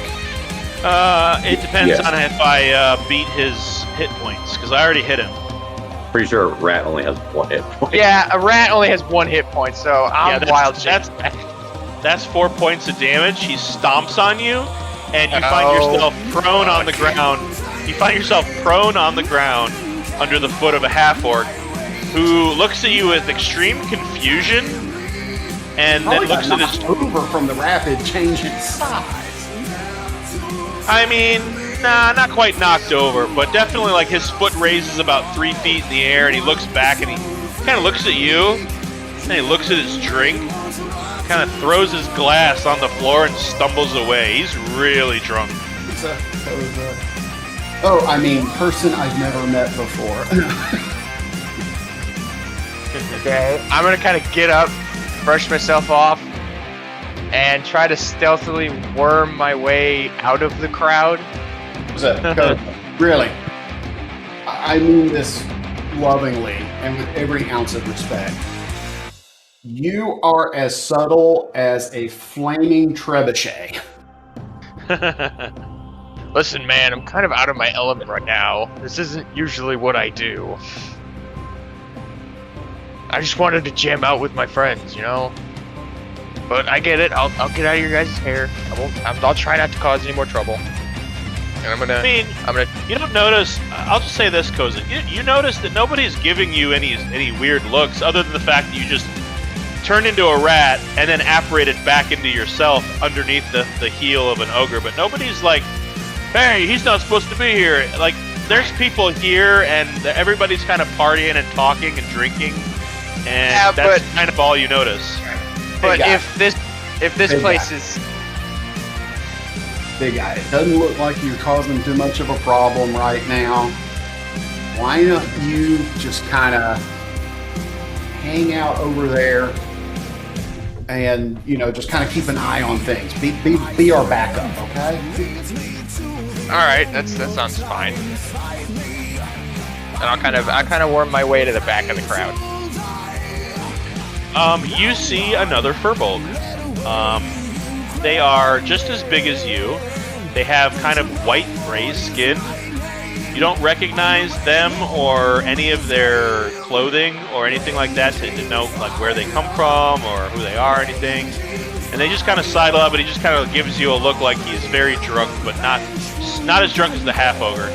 He just kind of looks at you and just give you a nod like, what's up? Hello there. I haven't... Where I'm kind of perplexed right now. Where do you hail from? Never met another Fearbolt outside of where I come from. And he just kind of like gives this really dismissive, like half belch. She's like, yeah. I come from Margalit. Margalit? Huh. Yeah, I don't know that I've been around there. What's it like there? It's kind of like here. and he just keeps like kind of bobbing his head at the music. He's got, mind you, like white albino dreads that kind of tumble over his eyes, and he just kind of sipping his beer and his ale, and he's got like black leather bracers, and his outfit is kind of like a black leather with sort of like a long leather belted skirt. He's got a couple like winding body mod scars that kind of snake up his arm, and he's got kind of like a long deep scar from his eyebrow down to his cheek. It was lovely meeting you, and I'm just gonna lean against the wall and enjoy the show, and kind of keep an eye on things, as Sazaros said. Yep, he just kind of nods at you and tips his ale at you, and just kind of stands next to you, and you both kind of seem to be doing the same thing. And yeah, as you keep an eye on the crowd, I mean, the crowd gets a little dicey here, a little dicey there, and you know, a little pushing, a little shoving. Some of the elites at the edge of the room kind of eventually make their way out. I mean, it's about 2 in the morning at this point. Everyone's kind of filtering out. You do see the Duke does make an appearance, but it's very brief. It's basically just say, hello, everybody. Glad you could come tonight. Enjoy yourselves and don't ruin my mansion. And then he has a couple drinks. One with Sazaros. You don't learn anything from him as far as the breakers are concerned, unfortunately. But he does engage in kind of a drinking contest with somebody and drinks them under the table, and he gets ready to leave as if he hadn't drunk anything at all. And the night eventually draws to an end. The room begins to empty. You've kind of found out all you can find out at this time. Yep. And as you suck all the marrow we can out of this bomb. Yeah, and yeah, you make your way out. The carriage service takes you back to the Hargroves. Yeah, and it just turns out to have been a very pleasant end of the night. I mean, supercharged by this heavy metal, you know, medieval sounding band. But no real problems. Nobody gets in any scuffles that Maven can't handle. You do, I'll say this, Sazaros, you do catch a couple glances of people who are interested in your blade. Okay. And you kind of thrill them with the... go ahead and make a performance check or a persuasion check, your choice. Yeah, I mean, you kind of regale them with how you acquired the Anthem's Edge and what you've found that it can do thus far. Mm-hmm. And, yeah, you impress a few people, and a couple people kind of like, they want to touch it, and you're like, you know, easy now. And nobody seems to give you any grief over it, but, you know, mild curiosity over, kind of like, you get the feeling like these people have seen, you know, elaborate weaponry before, and this is kind of like a grandpa showing off a coin that he found or something like that. Gotcha. But yeah, you all catch a ride to the Hargroves to kind of end the night, and as you leave, we're going to go ahead and take a break. Yay! Much rejoicing. There was much rejoicing. There was much rejoicing. Anyway, yeah, well, let's meet back here. Let's take it's 4:13. Let's take a 20-minute. We'll come back here at 4:30. Maybe you can message Agir, figure out where he is. Yeah, I don't know what happened to Mike, but I hope he's doing all right wherever he's at. I'm sure he might have forgotten which day it was again. He's done that before, but usually he hops on halfway through. So yeah, we'll meet back here at 4:30 and continue this escapade. We'll see ya. Well, hopping back into it.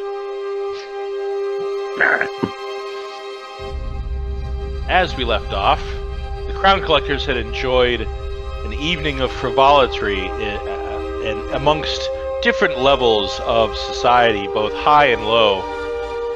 They had a run-in with the Prince, a run-in with the Bloom family, run-in with a half-ogre, but finished off the night, managed to find their way back to the Hargrove estate, and fell into their beds with exhaustion almost. But waking in the morning. Sorry. Before everybody kind of falls asleep, I'm gonna try and flag down Sazaros and Maven. We're in the carriage together, Yeah, man. you guys rode together. All right. Well, I just want to look at him and say, listen, I want to apologize for almost causing a scene back at the concert. It's all right, Koza. It's okay. All turned out well in the end.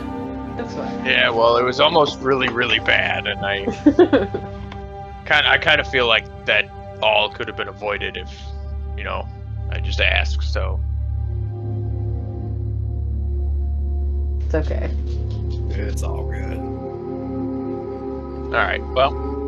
Yeah, the carriage takes you home. You get a full night's rest. Those of you who spent spells, I doubt anybody lost any hit points, although some of you drank enough alcohol where you might have had a slight poisoning. Did I not see anybody at the dustbin? The dustbin. Yeah, we can get to that. You show up at the dustbin, and I changed into my gear before I went. Sure. Yeah, your new armor. You have this armor, this dark maroon, black armor with these short black steel studs littered about the surface of the armor. Mm-hmm. It's a little uncomfortable at first. You're still kind of breaking it in, but you manage to find your way to the east side of town, where you were told by Yuno and by a few other people that you kind of questioned in your time. And late at night, you get there, and there is a skeletal amount of people at the dustbin right now. And it appears that whoever that was that gave you that note from Jen, you don't see Jen anywhere. You see one person at a table, and they're kind of asleep with their long, greasy hair covering their face. They're kind of face down on a table. You see kind of a gray-skinned, kind of a half Goliath perhaps behind the bar, just sort of putting stuff away. It's very, very late, and it seems that either you missed Jen or you are too early, but they're not here right now. All right. I'll leave a kind of. I'll leave a note with the bartender saying that I was here or something along those lines. Okay, sure. And then I'll head back to the Heart Rose. Okay. Yeah, maybe perhaps a little disappointed that you didn't find out anything or meet up with Jen, but you definitely communicated with a kind of a hand gesture, the gesture of the syndicate, kind of like a quick motion with your right hand, and the two of you sort of lock eyes, and he takes your message down and assures you that if he sees Jen, he'll pass it along. All right. The morning comes, and at this point, Reese kind of knocks on Barynor's door.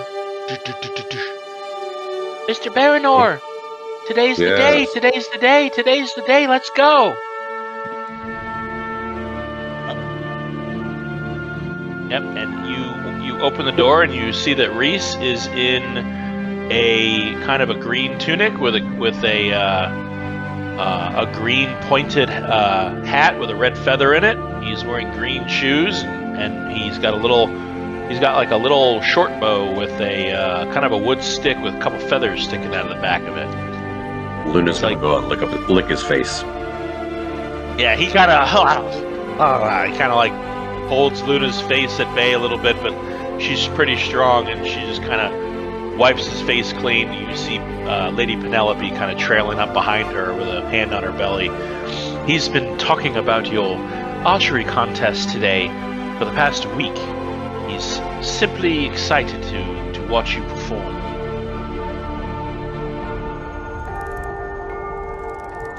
I'm rather anxious about it myself, so hopefully it goes pretty well. We're anxious for you too. Yep. Oh, hi.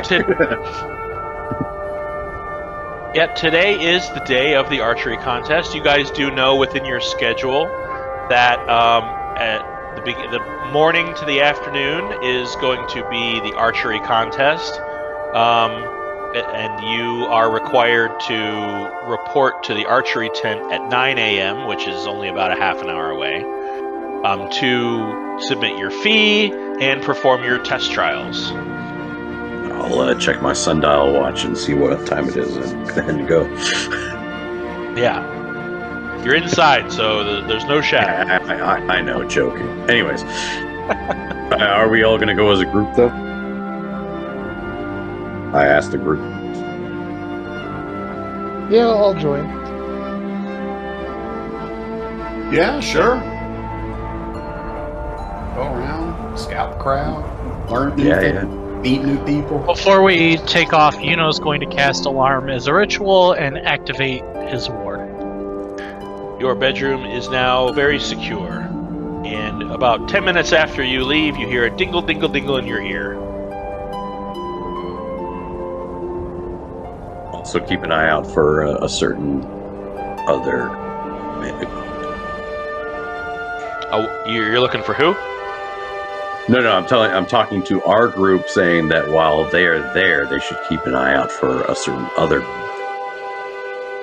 Oh, we got a lot. We got a list of people we need to keep an eye out on.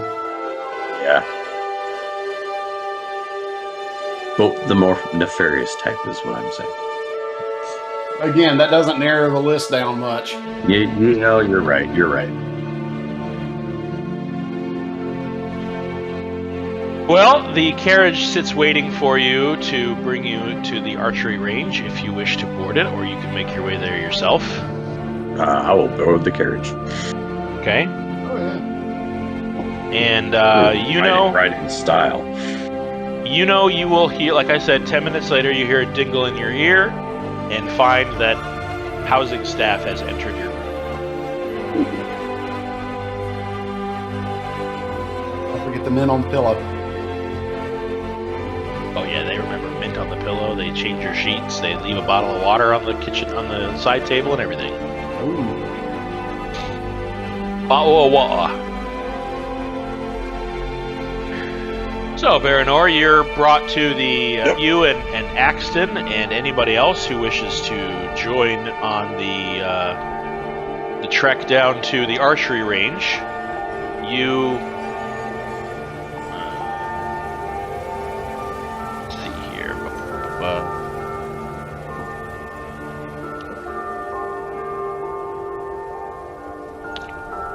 Okay. So, the tourney grounds on the outskirts of Dane are abuzz with the bustling crowd in anticipation of the Ellington Classic's first official competition. A fan favorite, the archery tourney has brought dozens upon dozens of competitors, and they line the 3-lane-long alleyway style archery range, where a series of ropes, vines, and foot-tall barriers separate different distances meant to offer several degrees of difficulty and truly test the accuracy of the applicants. The sun shines brightly. The crowd applauds each archer who steps up to the starting line, sharing yards of ale, sweet dough fried in pork fat, and popped corn kernels, cheering, laughing, and carousing as you approach the event coordinator by an entrance tent, holding a clipboard beside a wooden table, an open chest guarded by a fully armored blackguard.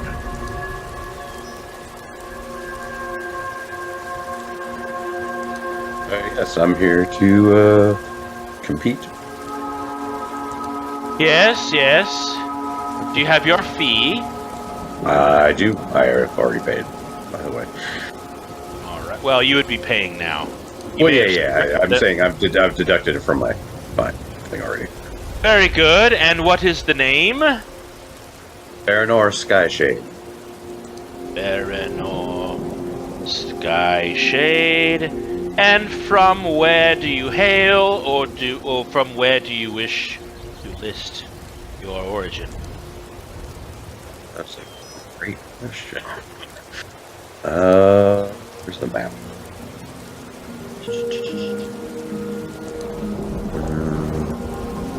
Tell you what, if you go to roll 20, I'll put you on it. Sure. I'm on roll. Here we go. And let me do something here.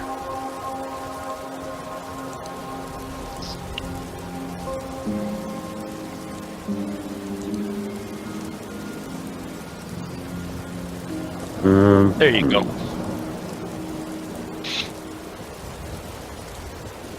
Didn't you say you mentioned something about being from the Jasperwood, I thought? Yes. I just need to remember the name of it. Yes. From the Jasperwood. Jasper Wood. Very good. All right. Take one of our standardized bows. You may string it with what you wish. Okay. And you may follow our proctor here. He is going to give you a set of tests and trial you in, and then you'll be given a position in which you shall compete. Are there any questions? No, seems pretty straightforward. Very good. Good luck to you. Thank you. Good luck, Barynor. Thank you. Let's hope, All right. Is it Maven here? No, she's not here. I was gonna say I'm like here. better. Okay, I'll look at her and be like, hopefully this goes better than the other day. It can really only go up from there. You're not wrong. Ooh. I'm resistant to cold, and I felt that.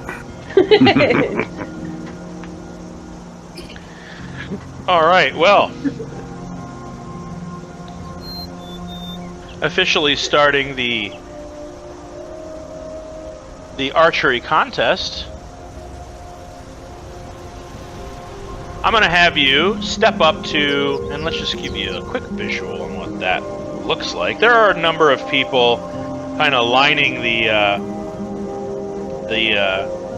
starting point, just firing arrows into dummies and into barrels and into targets.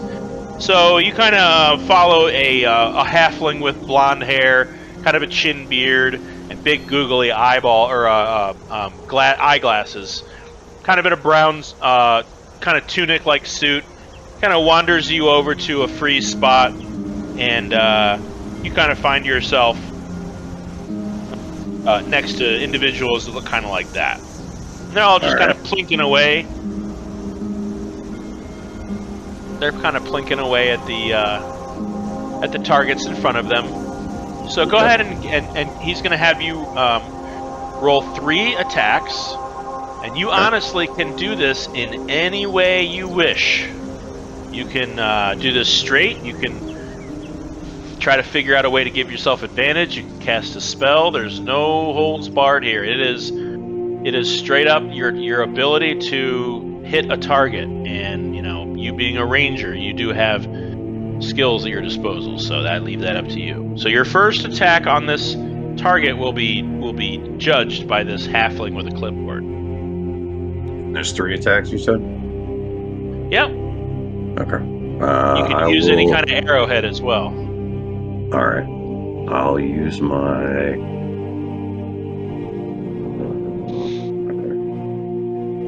I'll use the armor piercing. So there's a +1 to the attack roll, if I remember correctly. Mm-hmm. Okay. Alright, first shot. Alright, this is just a practice shot. Oh, not good. 15, I mean, your armor piercing, you do feel it pull a little differently just with the weight It's a different differential.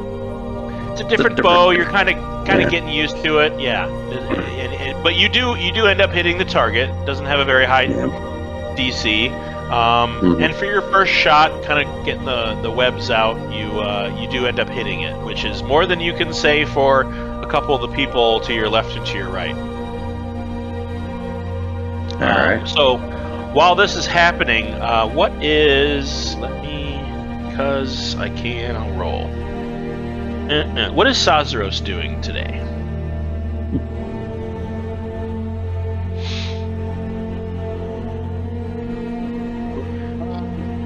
Kind of more of the same. Just kind of milling amongst people, trying to get a feel for the scuttlebutt, trying to find some other bards, getting together with some lore bards, changing stories. Okay. I will also say, go ahead and give me a performance check.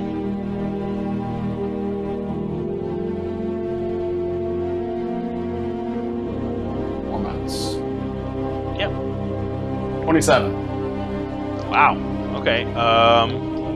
So I'm gonna say you earn in just kind of like setting up shop while you're talking to people in pubs and bars. You know, putting your hat down for people to donate. You earn 10 plus. That's a pretty high roll. You earn 10 plus. It's 62. You earn 62 silver. And 10 plus 14, 24 pieces of gold. You are on fire today. Oh, yeah. 62 silver. And you said 24 gold? Yes, sir. All right. Oh. Yeah.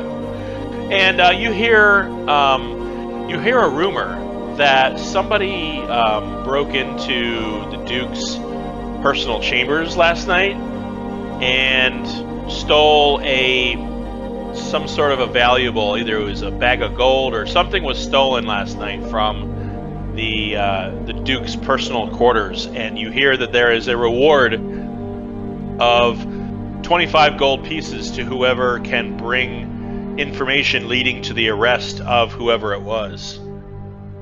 You don't see anything official, like any wanted posters or anything like that, but that's just kind of the rumblings that you're hearing under the radar.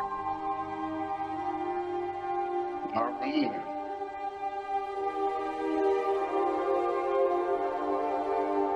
Axton, you are also at the event. What is Axton doing while you see Barynor kind of practicing on a test dummy, on a training dummy with his newly acquired bow? I'm just gonna take a look at the other members, like the other people who are, participating. See if I can keep an eye out for like any more of those the breakers. Okay, make a perception check.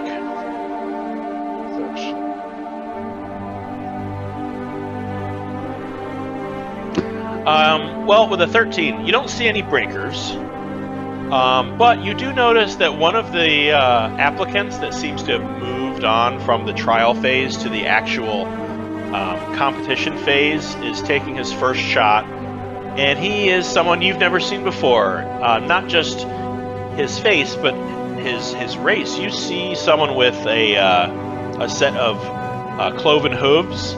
Actually, that's not true. That's not true. You have seen one of these before. You see a short man. He's about 4'8", with a pair of very short, stubby horns, brown hair, goatee, kind of a nature-based but well-made kind of tailcoat suit, and a pair of cloven-hooved feet. He is a faun. He is a satyr, and he's kind of enthralling the crowd, frankly, with his ability to plink bullseyes into this rather close target. It's not too far away.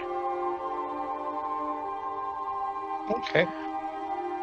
Do I suspect like he's cheating or anything at all?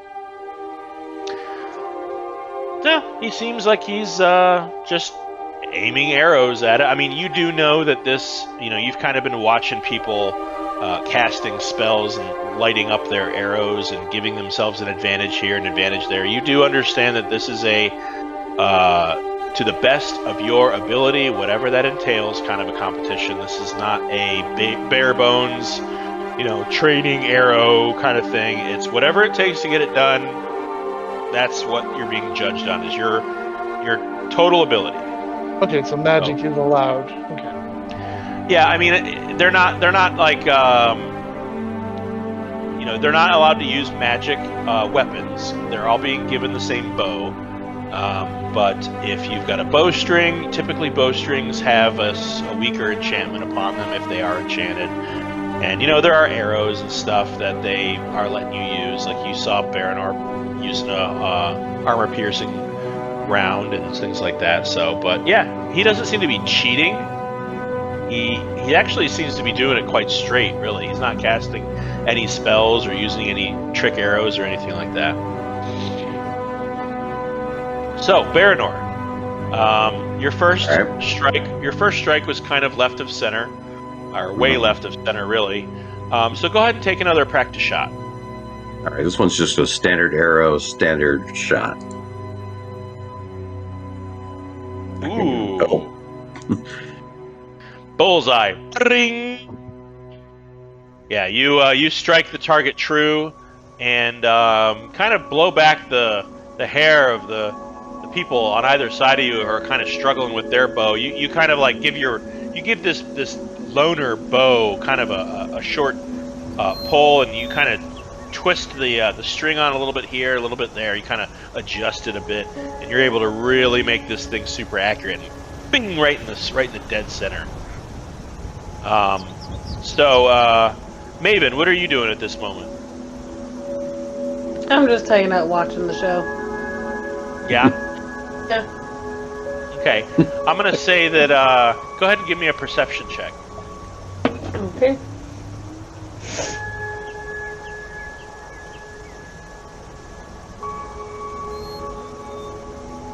$18. 18? Yeah, you notice that there is a dude who is trying, what looks like he is kind of giving people pointers. He's got his head close to their shoulder and kind of pointing down range and kind of lifting their elbow here and dropping their arm here. And you notice that he is totally picking their pocket. Awesome. I don't know. Should I say something? Probably should. Should I, like... It's just what you see. I'm not telling you what to do. Yeah. I'm gonna go up to Barynor and be like, hey, keep an eye on that guy. He's definitely picking people's pockets. Is he's in line with us? No, Like in the shooting line? Yeah, Something he's with, on the like- shooting line, but he's not competing. He is talking to people who are shooting. All right. I'll make sure to keep an eye on my coin purse. I give him the stink Yeah. eye, try to make eye contact with him, like, I'm watching you, like with the finger. Hey, and I'll mention to Maven. I'm like, let Akir know also. Well, and I'll go find Edgar and be like, hey, they're like picking pockets, stealing your thunder. Yeah, he's at there's not really a bar. There's like a tent where there's provisions, and he's kind of just posted up, and he's drinking ale, and he's just kind of watching everything, and you come up and you warn him, and he's like, right, what else is there to do around here? Good on him. Hope he makes a pretty penny. I don't know why I'm not doing it. Shaking my head, just shaking my head. Worse. Rogues. Rogues, man, rogues. Well, Barynor, why don't you give me your third and final trial shot? All right. This one I'm gonna put some stank on it with some Zephyr Strike. So advantage. Sprinkle some crack on it. Oh yeah. All right. Yeah, we'll just go with a regular shot. Yeah, Zephyr Strike. Not as big. Not bad either. But it yeah, has you some blink. force behind it too. So Yeah, your eyes flash for a moment, and the arrow knocked in your bow flashes yellow as you let loose the back of the arrow, and it flies true, and it strikes bullseye just to the left of where your first bullseye was. I mean, you killed it. That's quite a shot. Wasn't quite in the exact, like, on a molecular level dead center, but it's, by anybody's guess, it's right next to the other one. And you hit it so hard with the Zephyr Strike that actually blows the hay off the back of the target, and kind of ruffles the edges and frays the edges quite a bit. Doesn't quite unseat the thing and knock it prone or anything like that, but you get the feeling if it was somebody that you were shooting at with that, they would have a hard time not being knocked over. And after a couple minutes, the little halfling with the clipboard walks up and he's like, "Yes, well, it appears that you may proceed to the finals. Many of you have failed, unfortunately." And he's like striking people's names off, like, "Thank you for your time. You will not be being considered today." And it all comes down to a final 3. Final 3 archers. And at this point, it's maybe 20 minutes later that you've been here for about an hour, hour and a half, maybe a little longer. People have already been out here for a few hours, and it really has gotten down to a final 3. They had you compete against like a 3-tiered system, and you made your way. You were able to hold your own. This small satyr-looking fellow has been keeping an eye on you, not saying anything to anybody. But as you all gather at the official archery range, you see the satyr stand at one spot. You see a human woman in similar garb to what Reese was wearing. It appears she's actually got some kind of fame. And is known for her look, and it seems like Reese was cosplaying as her. And he's always been the reason that he seems to be enamored with you, Barynor, is because you're an archer, and he likes to use his bow and is something of an archer himself. But the final 3 are archers that to compete are that of Thimble Bramblebrook, a satyr ranger from the Withering Wood north of the Tusk Peaks. Barynor Skyshade, half-elven ranger from the woods of the Jasper Wood, and Thrush Mantilla, human archer from Yorm's Blade Coast in Yerstenheim. And you 3 standing up there look a bit like this, with the crowd behind you. Nice. So magic has been used throughout this competition, right? It wasn't just the practice stuff. Well, not by everybody, but yeah. Well, yeah, I know. Okay, gotcha. And if you want to go ahead and move yourself over to, or if you weren't already, I'm going to move you over to the map. All right. Blink. If you would like to go ahead and place yourself at the very bottom. The very, very bottom? Yep, Wait. right under where it says 320. Oh, it's way down there. Okay. Let me put myself on the map, and then I'll move myself down. You do that. Okay. Like that? Or Like right at the right bottom? here. Okay. Let's get these guys out there. There's Thimble. And there's Thrush. Alright. So, just to spice this up, we're going to augment the rules just a little At the bit. 80-foot line? Sorry? You got 2 characters at the 80-foot line. Yeah, that's why I that's was where they went. confused. I was confused about why were they there. Okay. Yeah, I was moving minis around the map earlier last week and forgot they were there. Gotcha. All right, so we're gonna augment the rules of attacking with a bow just a little bit, just for this. Okay. So if let's see here, I believe that the short bow has a range, a range of effectiveness that caps at, is it 320? Yes. Okay. So the short bow caps at 320. Anything outside that range is going to be at disadvantage. So go ahead and roll at disadvantage, but you're going to -2 whatever you roll. And the other 2 are also going to have the same penalty. And you are like real far away. You get the feeling like this short bow is not designed for this distance at all. Does my sharpshooter come into effect at all? Do you want it to? No, I'm just saying it gives me for the standard thing. So there's the two different ranges of bows and stuff like that. Long range doesn't impose disadvantage. But sharpshooter does, yeah. Yeah, sharpshooter negates that. That's fine. Yeah, you're still going to have the -2 penalty, but yeah, that's fine. Okay. All right, so the first up is Thimble. You see the small fawn-looking satyr. He grabs his short bow, which to him looks like a long bow. He's so small. And you see him grab what looks like a white-shafted black arrowhead with like this kind of like a white, like a goose down feathered fletching on the back. And he kind of knocks it with his bow and brings it up to his chin.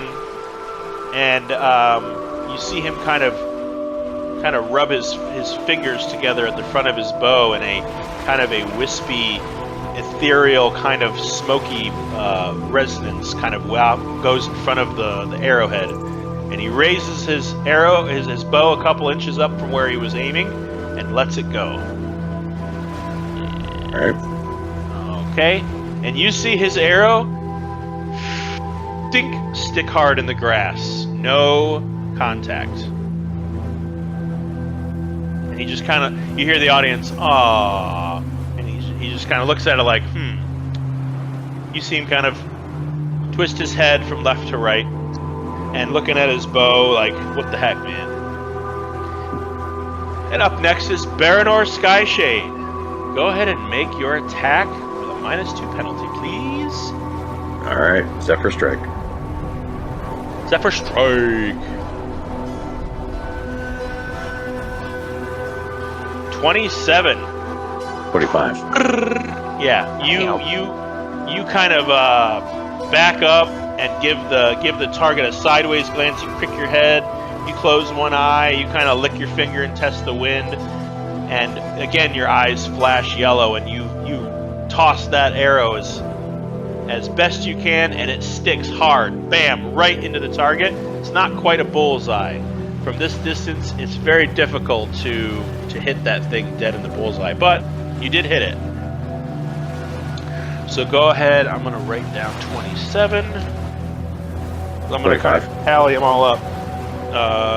25 it is, that's right. Okay, now Thrush is up. It's cocked.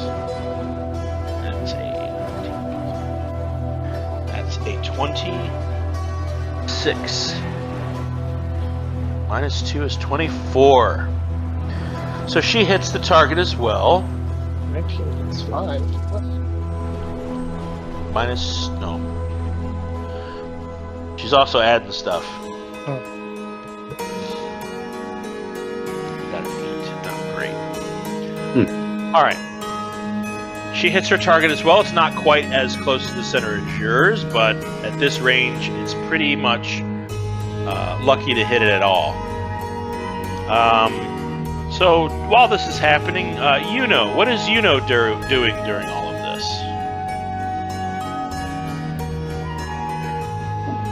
I'm just going to be casting Familiar. Because it's ritual and it takes an hour, so... Okay.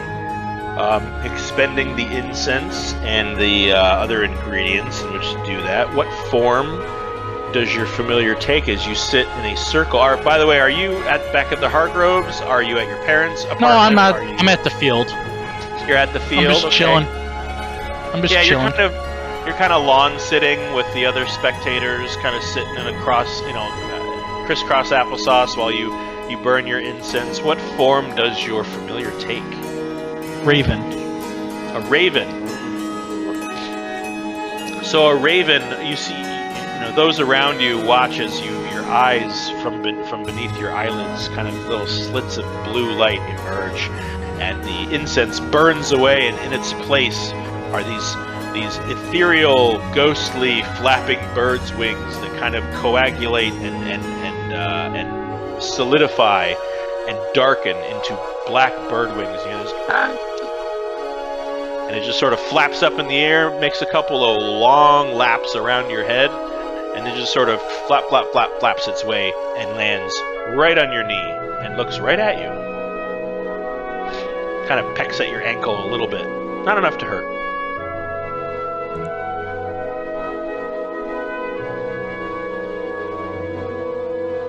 All right. Koza, what is Koza doing? I am going to go back to the library and hope that it's open. It is. You All finally right, find your way back to it. You pay your gold to get back in. How much is that again? It's 1 gold. Okay. Let me just mark that down real quick.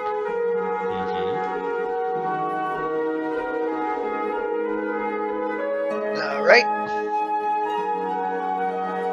And I'm going to continue my search for a significantly magical tree. And this time I'm really going to focus on finding that tree.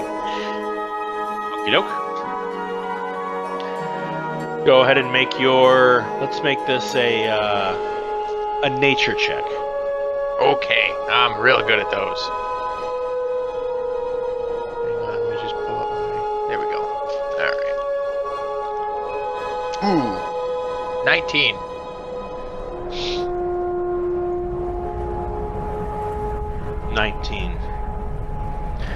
Okay. Man, I'm rolling really well tonight. All right. I will. So you spend a couple hours really searching the library for some kind of evidence of an old forest, older than most, where there may have been any stories about,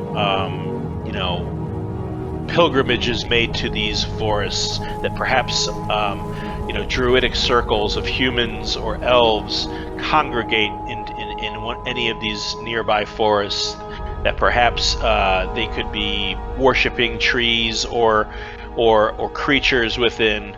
And you spend a few hours searching for that, and we will get back to what you found. Okay. Barynor, go ahead and move your mini up to the 240 line.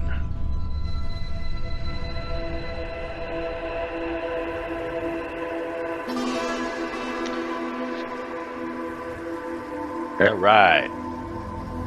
So, having failed miserably at his first shot, you see Thimble kind of once again pull out one of these pearlescent shafted arrows with a black arrowhead and a goose down feathered fletching. He knocks the arrow and releases. Ooh, that's pretty good. That's a 27 minus 2 is 25. So he got basically what you got last time. Okay. Alright. Now, sorry, that's a 26. It's not a minus 2. It's a minus 1. Okay, Barynor. Barynor's up! You can hear the crowd starting to really give it to you guys and cheering you on the more you guys go forward in this competition. So go ahead and give me another attack, any attack you wish, and this time only apply a minus 1. Oh, there's Zephyr Strike coming in. Ooh, not as good. 20 So, minus 1 is 19. 19. Okay. Yeah, you hit the target, but just barely. You just kind of make it on the outer edge of the target itself, and it just kind of everyone just kind of is like, yeah, that's a good job, not bad, not bad. Thrush is next, having nailed the target before. She's renewed with vigor and gets a natural 1. Oh boy. Okay, not as good. She's overconfident and kind of really flubs her draw and actually breaks the string, and the arrow kind of falls about 20 feet in front of her as she releases it. So that's a 3. That's not great. Not good at all. At least it didn't fire into the crowd. Yeah, that would it have been did really not- bad. It did not go backwards. That is true. So, at this point, I'm going to have Atgear work up the courage to pickpocket the thieving pickpocket. So he sidles up. This guy in kind of a he looks quite respectable. He's an aging human. He's in his perhaps 50s or 60s. He's got a receding hairline of gray and black salt and pepper hair, kind of a bushy beard at his chin, and wearing kind of a gray cloak with a hood, and just kind of simple peasant's clothing. But he's talking, weaving in and out of the archers that were doing their trials. At this point, he's trying to kind of weasel his way through the crowd, and Atgear kind of slips in there, and we're going to see if he can... Oh, yeah, definitely. Now, what's this guy perceive him doing? Jack I heard you like squat. pickpockets, so we put a pickpocket inside your pickpocket. That's right. So, Atgear steals 53 pieces of silver and 16 gold from the pickpocket. And at this point, Maven, you are clocking Atgear this whole time. You just kind of watch him do this. And you notice him stealing from the guy who was stealing from everyone else. Grudgingly smiles, thinking about vigilante justice. Just a bit. It's a little touch of smug satisfaction. Yeah, he was kind of a creepy dude, and now he's a few coins later. So, Barynor, if you would be so kind as to move yourself up to the 160 line. And Thimble goes off for his third shot. That's a 14. Not super great. Thimble's first shot is only a 19. All right. He hits the target. It's not spectacular. It doesn't really, it hits just barely on the edge of the last ring, the last circle of the target. He's a little disappointed. He was hoping it would get a little closer to the center than that one. Get the feeling he's probably not used to the short bow. But it is Barynor's turn. Barynor, go ahead and take your third shot. At this point, the crowd is really gaining momentum and kind of getting a little distracting in how loud they are. They're getting drunk too. They're day drinking. They're they got yards of ale, and they're just get 'em, half elf. All right. Do I know at this point if there's a fourth shot? You do. Okay. You see you see a vined barrier in front of you. Okay, this is just gonna be a flat rolling. 25. 25. All right. No penalty. Mm-hmm. All right.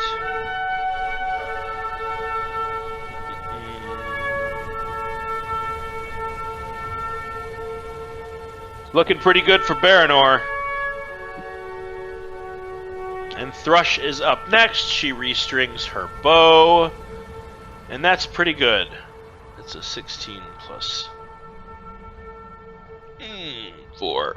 That's a dirty 20 for the human Thrush, who definitely is not dressed like Robin Hood. Alrighty, Sazaros. At this point in time, you are sort of confronted by someone at a tavern that you're at. Okay. And they kind of you're at this point. You've heard that there was a break-in at the Duke's estate last night, and you've heard that it was something taken from the Duke's personal chambers. At this point, you learn that it is a prized bracelet taken from the Duke's wife, Twyla. That is kind of an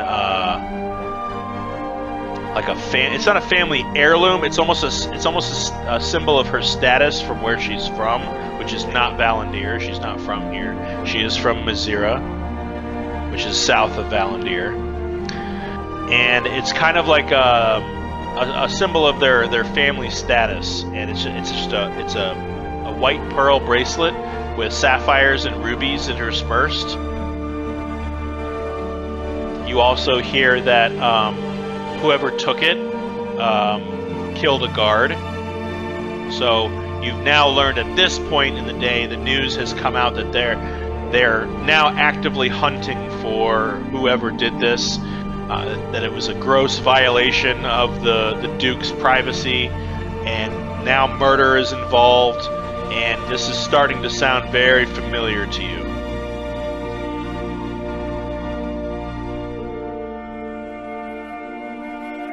Okay, you said I was confronted by someone? Yeah, they were, they kind of walk up to you, and they are either human or elf. They're in a hood, and they kind of sidle up next to you, and they kind of tip your ale glass towards them to see what's in it, and kind of tip it back, and you see them just kind of tapping the table with their finger. And they look like they could be female or a thin-of-frame male, not exactly sure, a little androgynous. And they just kind of look at you and go, So Scale, what you doing asking all these sort about the breakers for? Oh, well, one of them cheated me out of a card game, and I'm trying to find the guy to settle up on the debt. So you're going after the breakers because they cheated you at cards? Oh, they cheated me, not only in cards, but among other things. Right. Well, I would, if I were you, not inquire so recklessly into a group as cutthroat and ruthless as the breakers. But you seem determined, to say the least. To say the least. So, what would you be willing to pay if I might know where one of them's staying in Dane? That depends on how reliable the information is. But let's just say that they cheated me at cards too. Man, they are some lousy card players, aren't they? Well, he seemed rather charming at the time. So, if I were to tell you where you could find one of them, would you be willing to pay for that kind of information? I kind of think, and as I do, I reach into my purse and I pull out one platinum piece and start just kind of rolling it in my fingers. Okay, I need you to go ahead and make a perception check.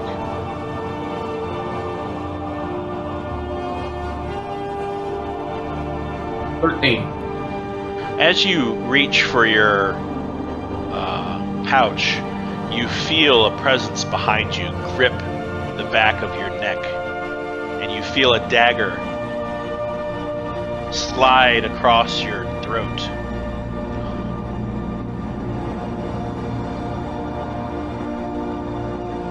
Okay.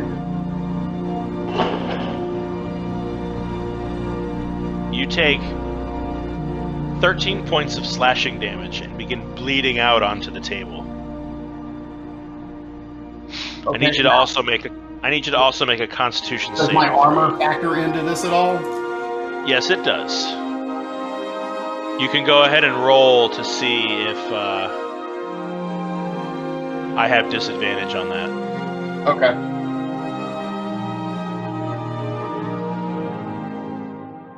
No, you did not. Yep. 13 points of slashing damage. I need you to make a con save. Can the armor soak that? Sorry? I said, can the armor soak that damage? Yes. All right.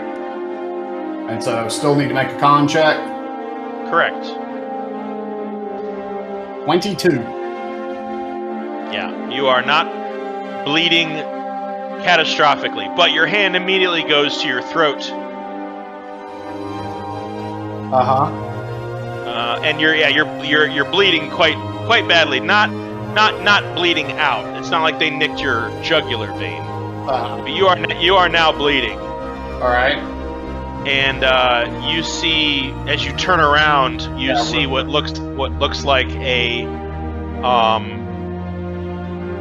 rather burly-looking, hairy human, and he's got a bleeding blade at his hand. And everybody sees this, and everybody starts freaking out. They're like, "Oh my God, what is going on?" And the small man who you were talking to, he cuts your purse and grabs it, and he disappears or runs away. At this point, you technically have an attack of opportunity from him. Okay. I will take it. Okay?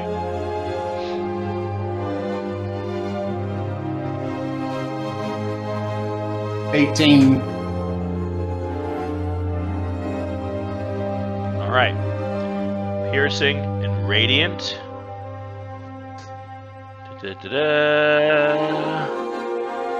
16, yeah. You hit him on the way out. You slash across his back, and he actually drops the coin purse, and the purse scatters across the floor. You turn around, and you see that the hairy man is now leaving. You have an attack of opportunity against him as well. Well. Yeah, your Anthem's Edge, you swing again as you see him going to leave, and you hear a familiar kind of whistle sound, like a fluty sound coming from Anthem's Edge, but it's like a disappointing downward kind of sound as you miss him, so right now the patrons, your entire purse of your money purse is now scattered on the floor. So go ahead and give me a, let's say, well, how would you like to recover your money? Because right now people are kind of helping themselves to it. I'm going to use persuasion to try to like they all saw what happened to me. I was so ruthlessly attacked. Come on. Yeah. Okay, yeah, go ahead and make a persuasion check. 29. Very nice. Wow. Yeah, right away, people kind of spread out, aside from the 2 or 3 people that are diving after your money, and you see what looks like a full-blooded orc just kind of pick these people up by the scruff of their neck and toss them to the side and pull the coin out of their hand, and he's like, "Hey, no one steals in my bar." And you see him give you your money, and he actually goes and takes off after those people and catches one of them. He catches the smaller guy. Okay. What would you like? And he goes, "What would you like done with this cutthroat? Shall I call the guard?" Absolutely. But first, let's reveal his face. Can we take that hood off? No problem. And he pulls the hood back, and it is a half-elf with red hair and long, thin mutton chops, like sideburns that reach a point at the chin. It's not anybody that you recognize. Okay. Like, I think I just earned a really big discount on that information. Yeah, he doesn't say anything. He's just like fighting against the orc. He's like, "Let me go, you oaf!" Let me roll for. Can I roll for intimidation? What would you like to do? What would you like to do? I'm going to just straight full up and give a dragon roar right at him. Nice. Yeah, roll intimidation with advantage. Ooh, no need. Roll it again. Just go and see if you get another one. I always like to see if you can get 2 in a row. Oh. Natural 20. Yeah, you kind of rear back, and he's still being held in the hand by the bartender, and you scream right in his face, and your silver dragon parentage kind of bursts through, and a little bit of frost kind of coats the man's face as your dragon breath just barely squeaks out of your throat. You you see him shuddering, and it's not necessarily from the cold breath. Well, I mean, what would you like to say to him? All right. Who sent you? And he's like, no one sent me. You just look like an easy mark. I figured we could lift your purse from you. Wasn't quite sure that Uggy over there was gonna start slicing you up, but he's a little bit unreliable. I was just trying to lift your purse from you. I really wish I could believe you. You knew a little too much to just be a common cutthroat. At this point, he just kind of stiffens up and continues fighting against the orc. Shall I call the guard now? Absolutely. Right. Hey! Call to watch! We got another one for him. Goddamn cutthroats. While he's still struggling, now that I tried the intimidation, I'm going to cast Charm Person on him. Okay. It's a wisdom save. 19. Okay. Missed it. Self-save DC's 15. Yeah. I rolled an 18. He's got a wisdom of 1. Or +1. Okay. Well, yeah. Yeah, you see his eyes glaze over and then clear up again, and he's like, I'm telling you the truth. I ain't got no other ulterior motive. You look like an easy mark, and I wanted your purse. You just flashing it around the bar. And a few minutes later, the blackguard show up, and the orc explains to them what he saw them do, and they kind of turn to you. Is that the story? His friend slit at your throat, and he went for your purse. That it is. Right, to the tower you go. We'll be contacting you within the next couple of days to give a proper statement. All right. All right. Well.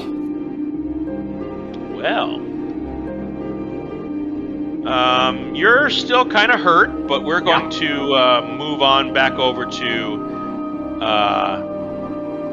the Barynor Archery contest. Oops. Mm-hmm. Barynor Archery Clinic. I mean, that's fine if you want to move me.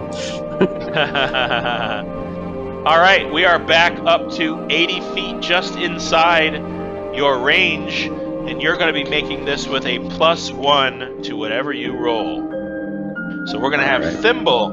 At this point, the audience is just shouting at you. I mean, you get the feeling that these are not like the super high-classy people that you saw in the Colosseum. Anybody has access to the archery fields. Everybody's kind of drinking and carousing and yelling and screaming and cheering for you and cheering for Thimble and for Thrush. We're going to have Thimble go first. That is not great. Ooh, that's an 11. Thimble, not so good. His arrow actually misses. He tries to hit with this short bow he's got, and you see the arrow just flip back right into the grass. Not very good. However, Barynor, you are next. Go ahead and make your attack with a +2 or +1 bonus. Well, I'm going to catch Zephyr Strike again, but I will hold up the arrow that I'm going to use, and anyone who can see it can notice that the arrowhead is a blade tooth. It's just going to be a standard roll, standard attack. But right on. They all go, ooh. Oh, glad I have that advantage. 25. I mean, the first roll would have been 25 anyways, but 25. So, if I'm reading this correct, you had a 25, a 19, and another 25, right? 19. Let's see. 25, 19, and 20. Yeah, two. So two 25s, a 19. Wait. So the first one was a 25 because it was 27 minus 2. Mm-hmm. 20 minus 1, 19. Straight 25. And then this one was a 24 plus 1, so 25. So 3 25s and a 19. Nice. Yeah, pink right in the middle. You managed to get a bullseye at this point. It's not a pretty bullseye; it's a little angled. But yeah, you managed to. The light tooth doesn't fly well. No, not super well. It spins and scatters a little bit, but when you stick into it, it kind of pokes right in, and you notice it probably goes in an extra 3 inches than any of your other arrows. And then Thrush for the final shot of this. The Ellington Classic Archery Contest is not great. That's an 8 total. Well, we know who brought their A game. All right. And who didn't. So, game over here. Doing a bit of math. Just to get an average, although I don't think it's super necessary. We've got Thimble with a total of... Oops. Come on now. Alright, total of 64 divided by 4. That's an average of 55. No, that's not right. 8 plus 17. An average of 16 on a D20. And Thrush. Thrush didn't do so well. She's not very happy. But the crowd loves her.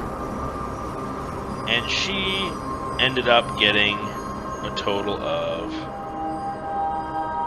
13. Alright.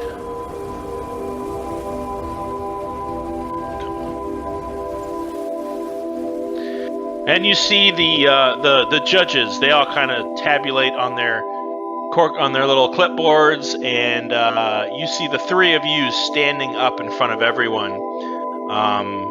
The proctor kind of walks over to the 3 of you and says, "And the newcomer and new champion with a 23.5 average, Barynor Skyshade." And everybody in the crowd erupts with applause and throwing their beer and their drinks and their fried dough all over the place. Everyone starts clapping for you. It's just enamored with your performance today. And congratulations, Bogey, Barynor won the archery contest. My archers was much rolled. Rejoicing. Yeah. My archers rolled super duper low and screwed the pooch. So that comes with a beautiful trophy and a winning purse. I don't have the note in front of me that I wrote with the things. I think maybe not sure if Sazaros has the information on the fees and the purses, but I will definitely post it in the chat. The purse for archery was 300 gold to the first. 300 gold to the winning archer. Yep. Very nice. And there was not a trophy with that, right? What's the trophy? Was there? Well, I don't remember. I will double check. I do have the information. It's just in a different notebook. No, we wrote it down at some a trophy written down for archery. I see one for the team battle, for sword fighting, for the joust. But not one for... Okay. Yep, you're right. Nope, there was no trophy. All right. 300 gold. They hand it to you in what looks like they hand you a silvered cylinder with kind of like a screw-on cap. and giving it a quick twist, opening it up, you do find 30 pieces of platinum. Ooh. Very nice. And they hold up your hand and they lift you up, and the crowd kind of surrounds you and kind of cheers and lifts you up on their shoulders and parades you around. And you see Thimble just kind of like, he kind of walking up and down the alley, just kind of looking at where his arrows landed. And you see Thrush kind of walk up to you, and she shakes your hand. She says, "Congratulations, you shot very well today." Thank you. You did so well yourself. At this point, you see kind of like a small yellow glowing pixie or sprite just kind of flitting in and out of the crowd and lands very gently on Thrush's shoulder. And then they walk away. Okay. I'll also go to Thrush and shake his hand if he'll let me. You mean Thimble? Thimble. Yeah, he's kind of counting his steps and looking at the arrows where they landed and inspecting the target. And he sees you approach. Congratulations to you. You certainly earned that purse today. It just didn't seem to be my day, is all. Frustrating. That's okay. I had a bad day the other day myself, so happens to the best of us. You did a great job, though, getting this far. Yes, well, thank you. Kind words, and kind of you to say. Enjoy your winnings, and perhaps I'll see you throughout the rest of the Classic. Perhaps. Good luck to you. And you watch him actually open a portal and dimension door away. That was rude. Anyways, I'll go find the rest of the party. Yeah, you find Axton kind of walking around the crowd, keeping an eye on things. Maven also is just sort of stalking the edges, keeping an eye out for perhaps other thieves. Adgear is at this point drunk as a skunk, leaning up against a barrel, and I'm making my way back after the assault. I'm making my way back. Yeah, Yuno is just kind of conversing with his new raven familiar, and you all just kind of get congregating around Barynor, who has won, and Sazros, you see him walking up. Getting back to Koza.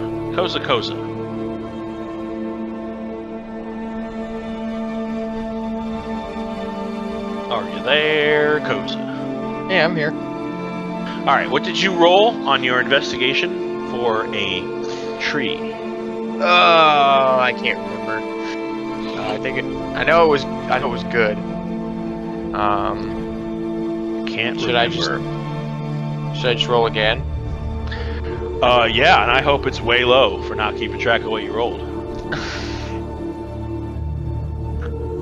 Ooh. All right. You said investigation. Yeah, nature check actually. Oh. Ooh, that's really good. That's a 19. 19.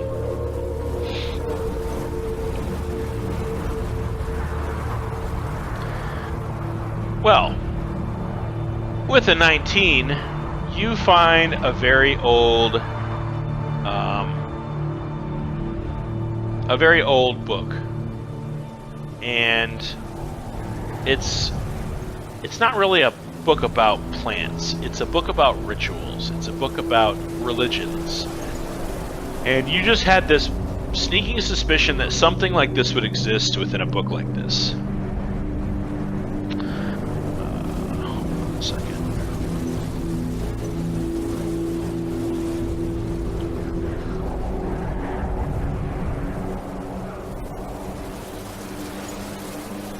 And the tome doesn't have really a title, but there's what looks like a series of religious symbols kind of dotted around in a circle around what looks like an 8-pointed star on the cover. And it's a collection of fables and religious texts about pilgrimages and people that have traveled far and wide. And you do find one passage that mentions not a tree, but a special forest. It is east of the Garden of Mist, which is where you're from. And this tome is so old that it refers to it as the Whispering Wood.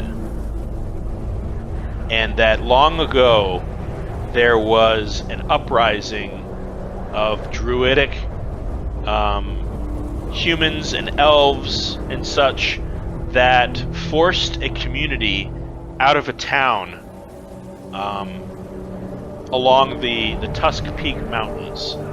And because it was a lumber town, and that they held that the Whispering Wood was sacred, and that there were trees there that could grant some said they could grant wishes, others that they bestowed magical properties on somebody if they prayed to them.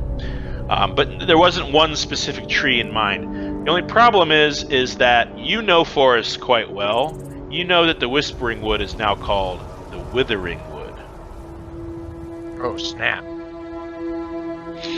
Yes, it is no longer called the Whispering Wood. Okay. And that's what you find with that roll. Alright, just give me a second to jot some of that down.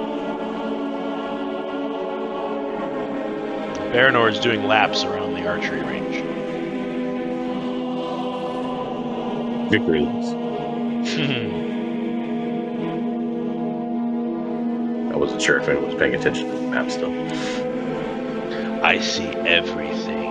How many screens do you have? All of them. Yes. I have The all answer is the always Barynor. yes. Huh? I attack Barynor. Oh no. What is going on?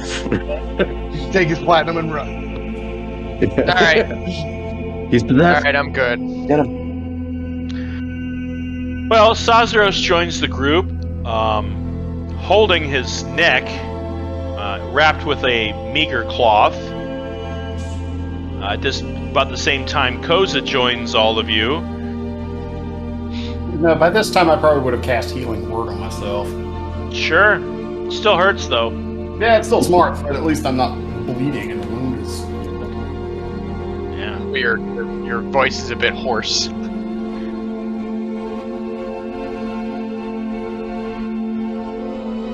Yeah, so...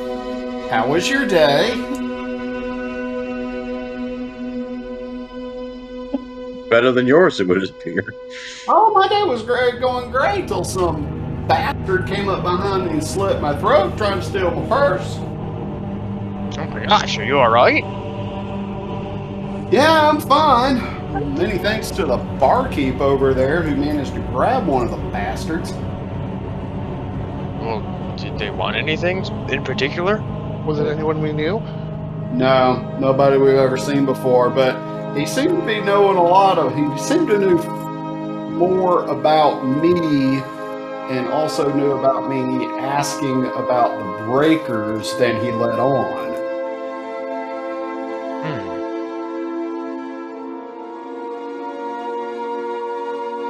Maybe it was one of them in disguise? Who knows?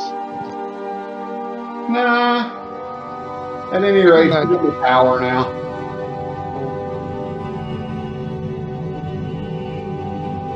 The other guy got away. Well, what did they say? I'll kind of run down the encounter with them. Yeah, you get the feeling like he knew... I mean, he at least knows who the breakers are, and he knows that... I was looking for he them. knew that Sazros was looking for them, which would anybody with any kind of passive wisdom would realize that that's asking more than the average thug would know. Yeah, that's weird.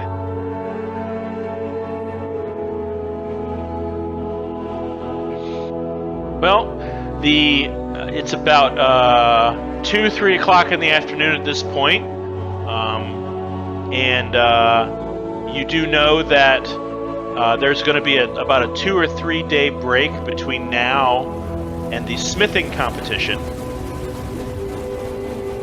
and that they're going to have a little bit of downtime between now and then.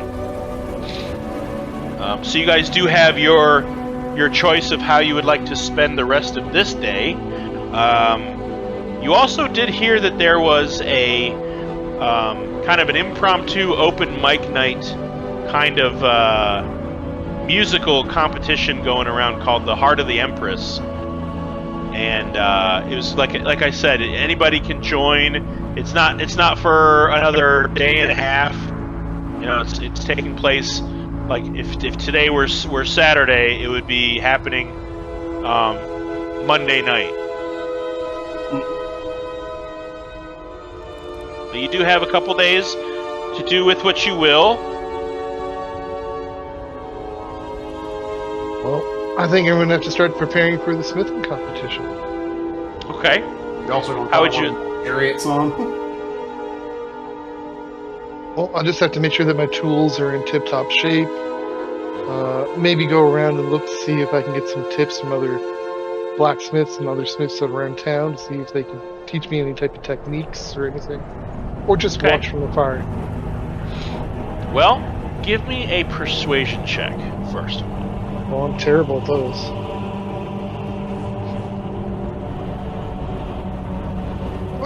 Good. That's not bad. 18's good. Have faith in the dice. Kind of though, in the same way that your attempts to purchase better tools from the blacksmiths in town, your attempts to persuade them to give you any tips or tricks on the blacksmithing competition are met with, pretty much the same standoffish personality. But being that you've already talked to them once before, you're coming around again, kind of as a way to get rid of you. A lot of them tell you, look, stick with what you know. You're obviously not very experienced. Don't try anything fancy. Just try to make something solid. Try to make something strong. Something that's going to stand up to testing. Something that's not going to fall apart. Don't try anything intricate. And just as a way to kind of, all right, now get out. Okey-dokey. Know what I'm saying? Yep. There is one blacksmith who kind of gives you a little bit of hands-on learning, and that is a female Goliath named Maggie. This is somebody that you actually heard Barynor mention as to the smith who helped identify his twin Tellarite daggers. Yes, highly recommended. Now, she's very tall. She's taller than you. Very broad-chested, enormous arms like tree trunks. Swinging a hammer onto a piece of steel. Her shop is rather empty, though. There aren't hardly anybody in there. It's just her working. It's kind of like a hovel built into the side of a building alleyway. And she kind of gives you a kind of like a hands-on approach, like, here's some steel. Now you try it. And she kind of shows you what she does to make. She shows you. Let's just start simple and make a dagger. She hands you a small billet. So go ahead and make an intelligence check. Intelligence. Yep, just a straight intelligence check. This is going to be you being able to design something.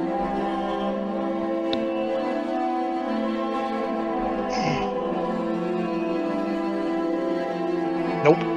Ouch. Yeah, so your initial thoughts on how to make a dagger is it just needs to be pointy. So you kind of rough out a sketch of something with a point on one end, and she kind of corrects you. She's like, no, it's got to have a guard. You're not going to make a very effective dagger if you're getting in close and someone blocks your attack. that's you're leaving your knuckles open to them scraping them off with a knife. And she kind of fixes it for you, and she says, "All right, here. You see this?" And she makes a sketch of a very rudimentary dagger. She goes, "All right, take this billet, okay, and you're gonna apply heat in this way." And she kind of shows you how to work the billows, and you've got your tongs holding on to the billet as it's sitting in the forge and heating up and heating up. Go ahead and give me a dex check, just a straight dex. 5, not so good. Yeah, I mean you're out of your element. You've never done this before. This is your first attempt, and you actually end up overcooking your steel. As you pull the steel out, it's like a bright yellow, and you notice that when she was doing it, it was like a dull yellow with like red on the edges. She's like, you overcooked the steel. See, look, and she taps it with a hammer, and all these sparks fly out of the metal, and she's like, that's the carbon getting cooked out of it. She goes, here, start over, do it again. Oh. She gives you another billet, and you can see she's not getting impatient, but she's like, come on, man. So go ahead and give me another dex check.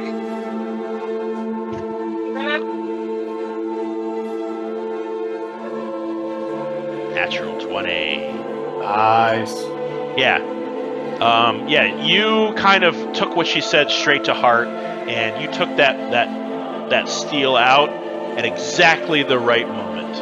And she's like, all right, that's better. See how there's like this kind of corona around the edges of like a deep orange? Like that's what you're looking for. All right, quickly, take it over to the anvil. And she has you start hammering it out, drawing that billet out, sticking it in the forge, and then drawing it out and sticking it in the forge and elongating that billet into a rough dagger-like shape. But it's a lot of work. You're kind of working it for about an hour. So I need you to go ahead and give me a strength check to try to really work that metal in.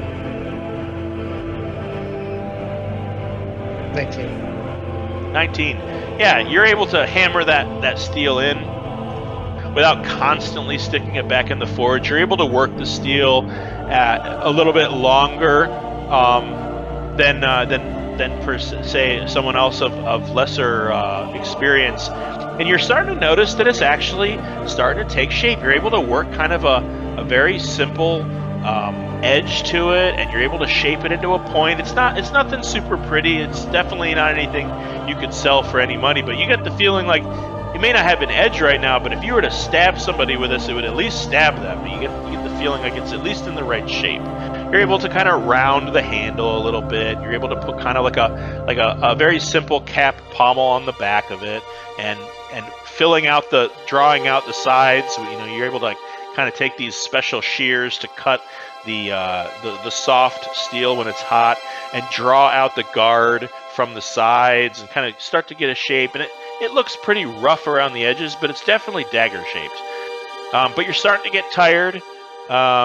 It's starting to wear on you a little bit. So go ahead and give me a con check to see how this long drawn out process is affecting you. Con check or a con save? Con check, which you don't really see that often. 13, yeah. As the metal is starting to cool, you're finding yourself out of breath, and you've actually nicked your knuckles a couple times with some of the tools. This is definitely a difficult process for you, and you really feel like you're going to need to step it up if you're going to have any hope to compete. But you douse the flame, or you douse the glowing steel into a bucket of water, and you hear it shh.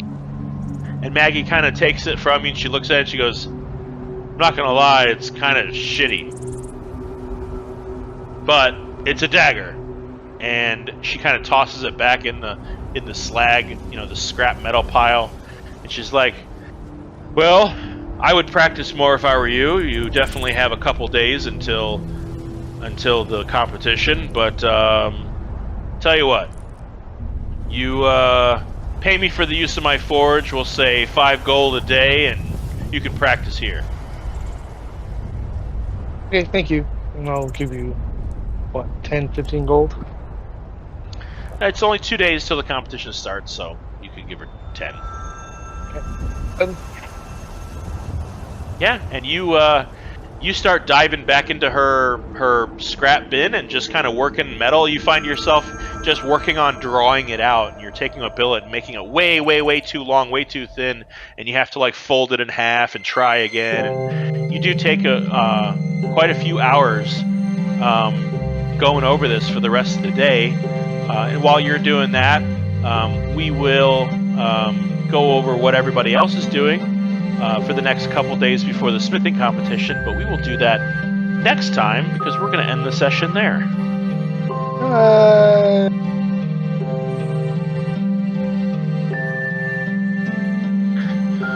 So, good job, Barynor. Good job, Bogey. You won the trophy fair and square. Good job, man. Yeah. That was awesome to watch. Hey.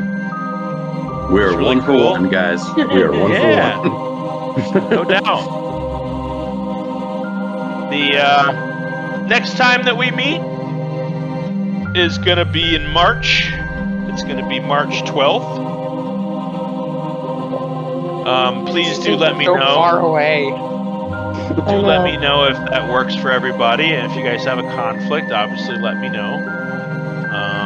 Not sure where Mike was, but hopefully he's all right, and hopefully he's going to be able to continue joining us.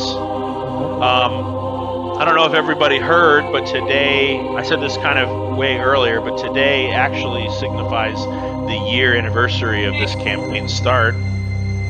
Yay. Happy anniversary, guys. Yeah, so you can kind of guess by now the fact that it's a year and you guys are only level 6 that I do plan on this being a long-term campaign, and hopefully you guys are on board for that. But if not, that's okay. Sure. I plan on keeping it going as long as I can until its conclusion. And As long as I don't get called to Ukraine, I'm good. yeah, no doubt. Yeah, I'm feeling for you guys. It's crazy out there right now. It is but a bit. yeah. So thanks to you all for coming. Good job. That was an interesting first half with the ball, and the competition was certainly a cool departure from the norm. And I'll see you guys in 2 weeks. Enjoy your weeks off, and we'll see you next time. Sounds Bye. good. Bye. Adios. Bye, guys. Bye.